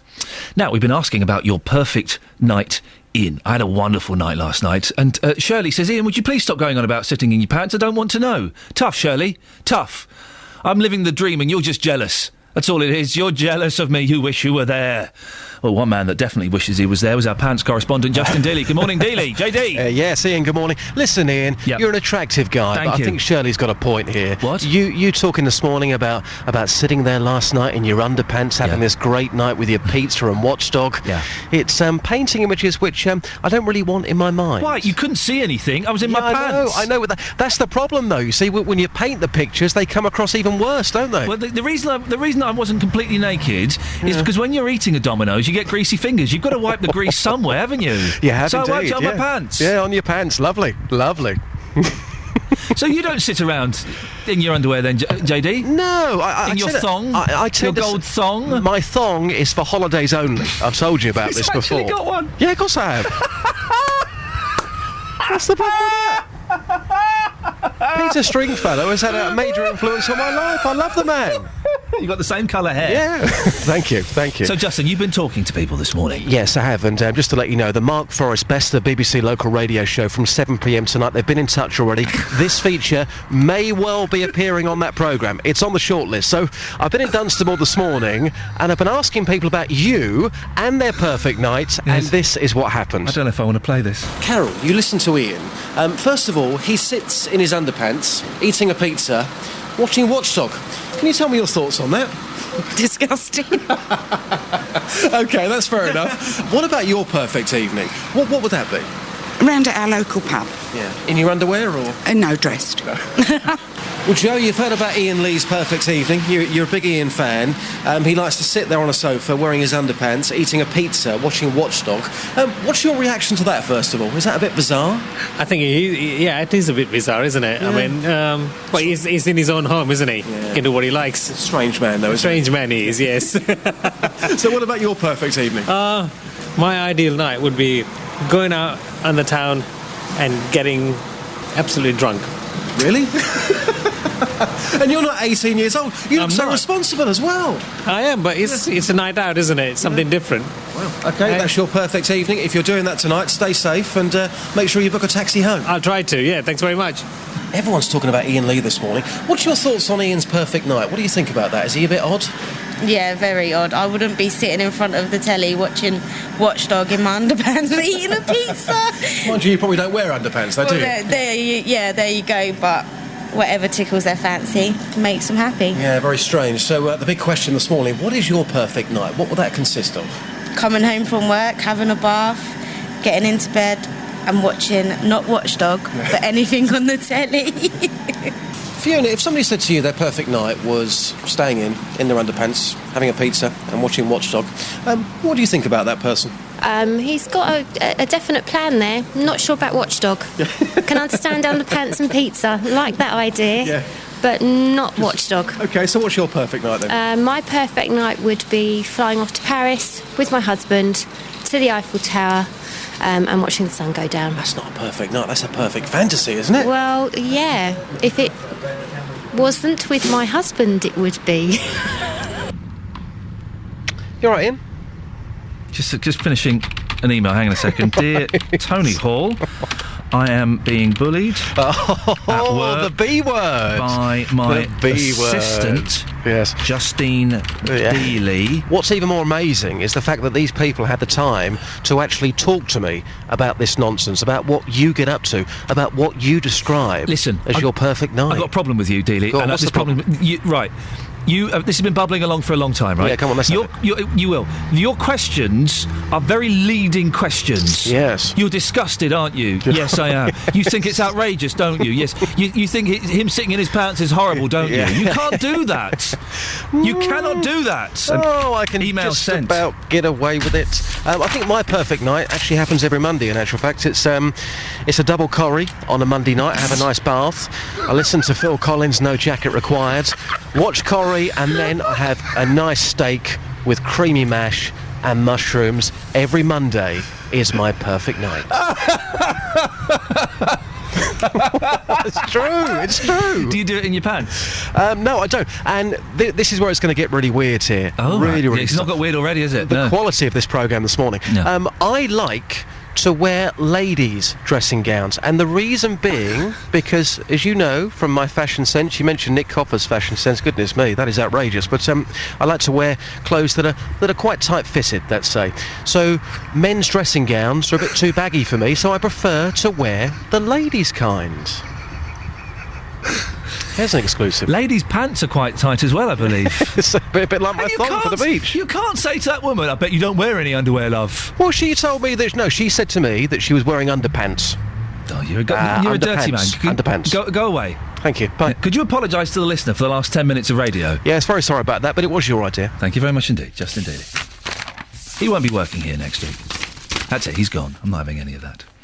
08459 455 555. Just time to flag up. The Best of podcast will be available at some point this afternoon. It's the first time we've done it, so hopefully it'll be up this afternoon. I never quite trust technology. If you go to iTunes, keep checking iTunes, maybe after about 1 o'clock, typing in Iain Lee, IAINLEE, and BBC, or go to the BBC page. I'll be tweeting it as well and putting it on the Facebook page. And it'll be about half an hour long, 35 minutes long, some of the highlights, in inverted commas, of this week's show. So you'll be able to get that, yes. Well, we'll see. And also, I will be here on Bank Holiday Monday. I know everyone takes Bank Holiday Monday off. Why? I'll come in and earn a few shekels. And we'll be talking to Barry from Watford on Monday. He'll be previewing the Watford football game that's going to be taking place. Travel news for beds, cards and bugs. BBC Three Counties Radio. I'm gutted because I wanted to work on Monday, but I've actually got the day off. There we go. A5 in Dunstable. High Street North going into Dunstable's looking slow from the Ashton Middle School through to the A505. And around Houghton Regis, it's pretty busy at the minute at Bedford Square. We've still got the delays on the A10 through Enfield. It's slow moving between Baltimore Lane and Southbury Road. M25 anti-clockwise. You've got that lane closed because of a broken down vehicle at Maple Cross Junction 17. It's slow back to Watford at 19. And everything's just about sneaking past it. And the A1 into London through Borehamwood is queuing from Stirling Corner to Mill Hill Circus. Meanwhile, on the trains, things are looking fine. We've got no major delays, and on the tubes in toward London, everything running fine as well. Adam Glynn, BBC Three Counties Radio. Adam, thank you very much.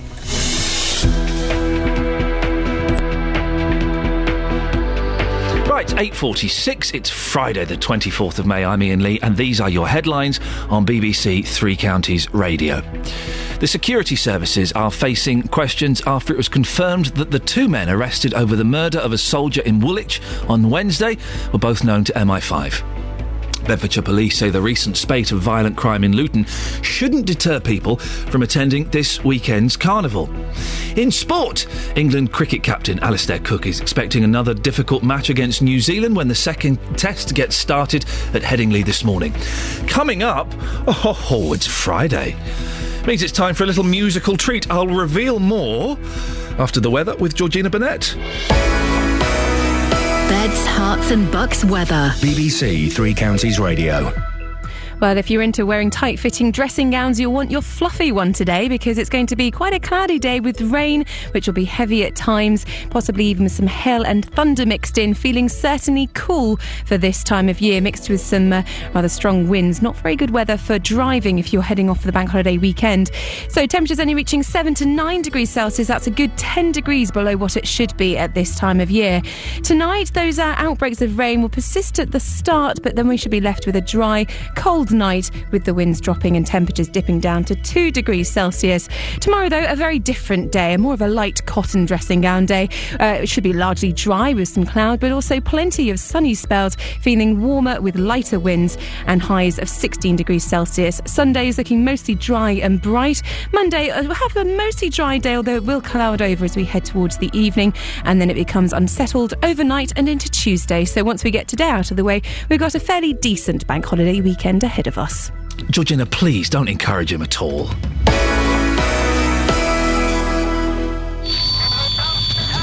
Bank Holiday Monday normally means barbecue, sunshine and not doing a lot. Not here on BBC Three Counties Radio. We're at Wembley for the Championship playoff final. It's game on again! Watford take on Crystal Palace in possibly the richest game in football. What a goal! He's done it! Promotion to the Premier League awaits. From midday, we're live from Wembley to bring you all the build-up. And Watford will play at Wembley! The Championship playoff final. Watford versus Crystal Palace. Bank Holiday Monday on BBC Three Counties Radio.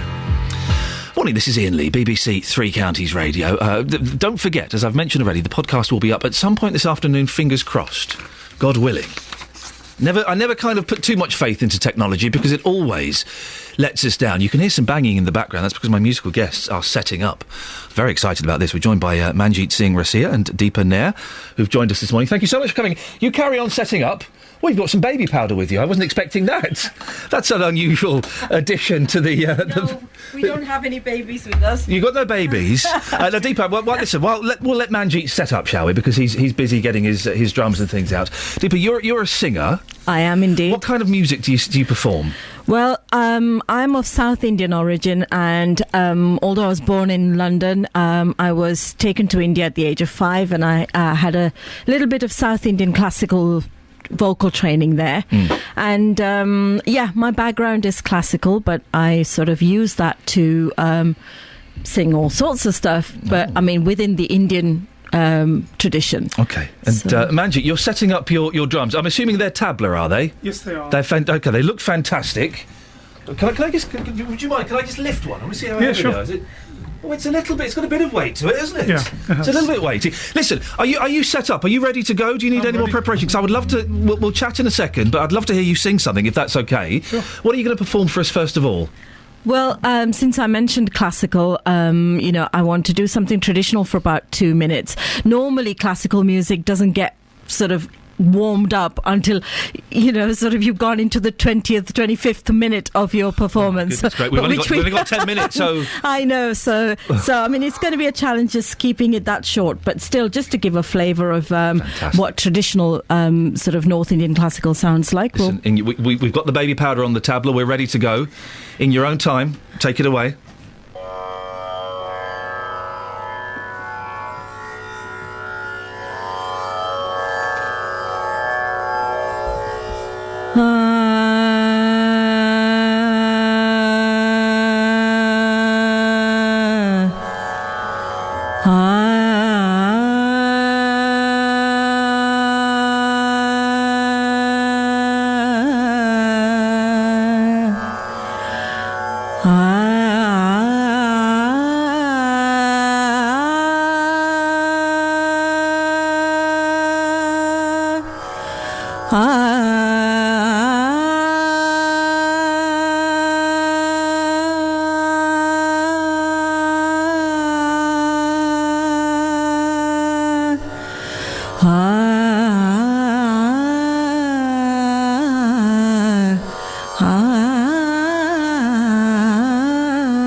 साजन मोरे घर आ साजन मोरे घर आ साजन मोरे घर आ साजन मोरे घर आ साजन मोरे घर आ मन मेरो सुख पावे मन मेरो सुख पावे साजन मोरे घर आ साजन मोरे घर आ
That was just a very, very, very short glimpse into what Indian classical... That was fantastic! I should just say that the drone was coming from... You've got that on your phone there, which is very clever. Well, the traditional way of doing it is you have a sort of a lute-like instrument and you carry it and you tune it, fine-tune it and all the rest of it. But we are in the 21st century. I know, look at this. It's much more portable than carrying that on the bus. I was watching your fingers, Manjeet. Because you kind of, it's all a bit slow, and then every now and then you've got a little finger roll. How long? Let's just put this microphone up here so we can hear what you have to say there, sir. How long have you been playing to get to that standard? I've been playing for about 30 years. Yeah.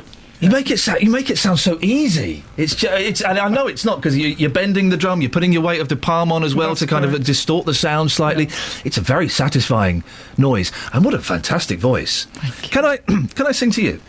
Just I haven't done this for a long time. With or without the drum? Don't need the drum. Let's see. No baby powder, no baby powder. Perdesi, perdesi, janana hai, mujhe chole ke. Ladies and gentlemen, thank you very much indeed. You see, that wasn't bad, was it, huh? You know, you've just made me feel redundant. Listen, if she's ever busy, Manjeet, I'll give you my number. I'll pop down and. Sure. That's kind of the only one. I know a couple of others, but that's the best one I know. That was wonderful. Imagine you've played with some quite famous Western artists as well, haven't you? Yes. Who have you played with? I've played with. Where do I go back? Look, you're so modest. Look, whatever. Beth Orton. Wow. Jarvis Cocker. Jarvis. Yeah. Badly Drawn Boys. Wow.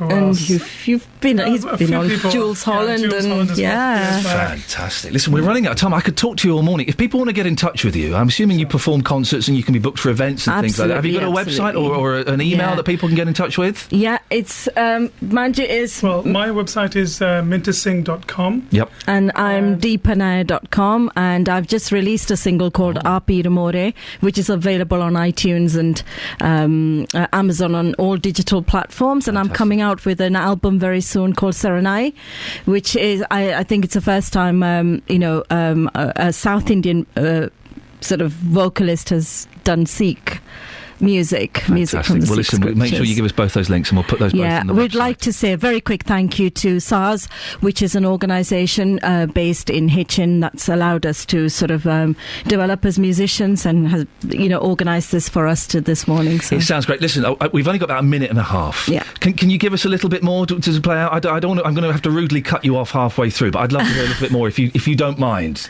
Not at all. We're just getting the drone up on the phone. This is where everyone's celebrating 100 years of Bollywood, so this is my tribute. It's a Lata Mangeshkar song, and it's quite famous. Ishwar Satya hai, Satya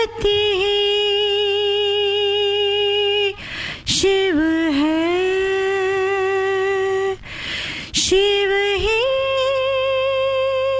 sundar hai, jago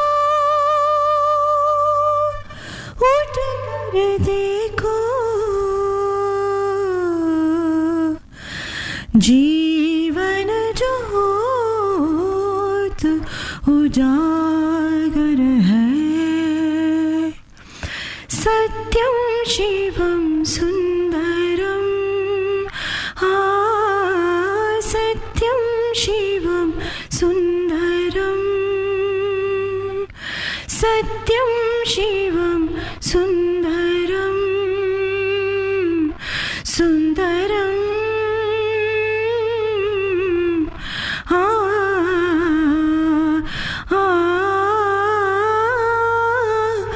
Satyam Shivam Sundaram. Fantastic. That was wonderful. I have to end it there. We've got to go straight to the travels. Do stay there. Adam, I don't think you can beat that, can you? Definitely not. I love Bollywood music. Asha Bosley's probably one of my favourite Bollywood singers, but yeah, there we go. A5 in Dunstable. A little bit slow at the minute, going northbound. Coming up to it, the A505 at the West Street traffic lights. Houghton Regis. Houghton Road's looking busy at Bedford Square. A414 at the Park Street roundabout is looking a bit slow as well. The A405 is looking busy at Bricket Wood as you come down toward the M25 at Junction 21A. A10's looking slow toward the M25 as well through Cheshunt, but busier now on the other side of the M25 in toward London through Enfield. Slow Bullsmore Lane to Southbury Road. M25 itself anti-clockwise. We've still got a lane closed for recovery work. It's a broken down lorry that's been causing the disruption at Junction 17 Maple Cross. It's still slowed past there. It's stuck in the inside lane. Adam Glynn, BBC Three Counties Radio. Adam, thank you very much. Thank you to my guests, Manjeet and Deepa. We'll put their details on the Facebook page.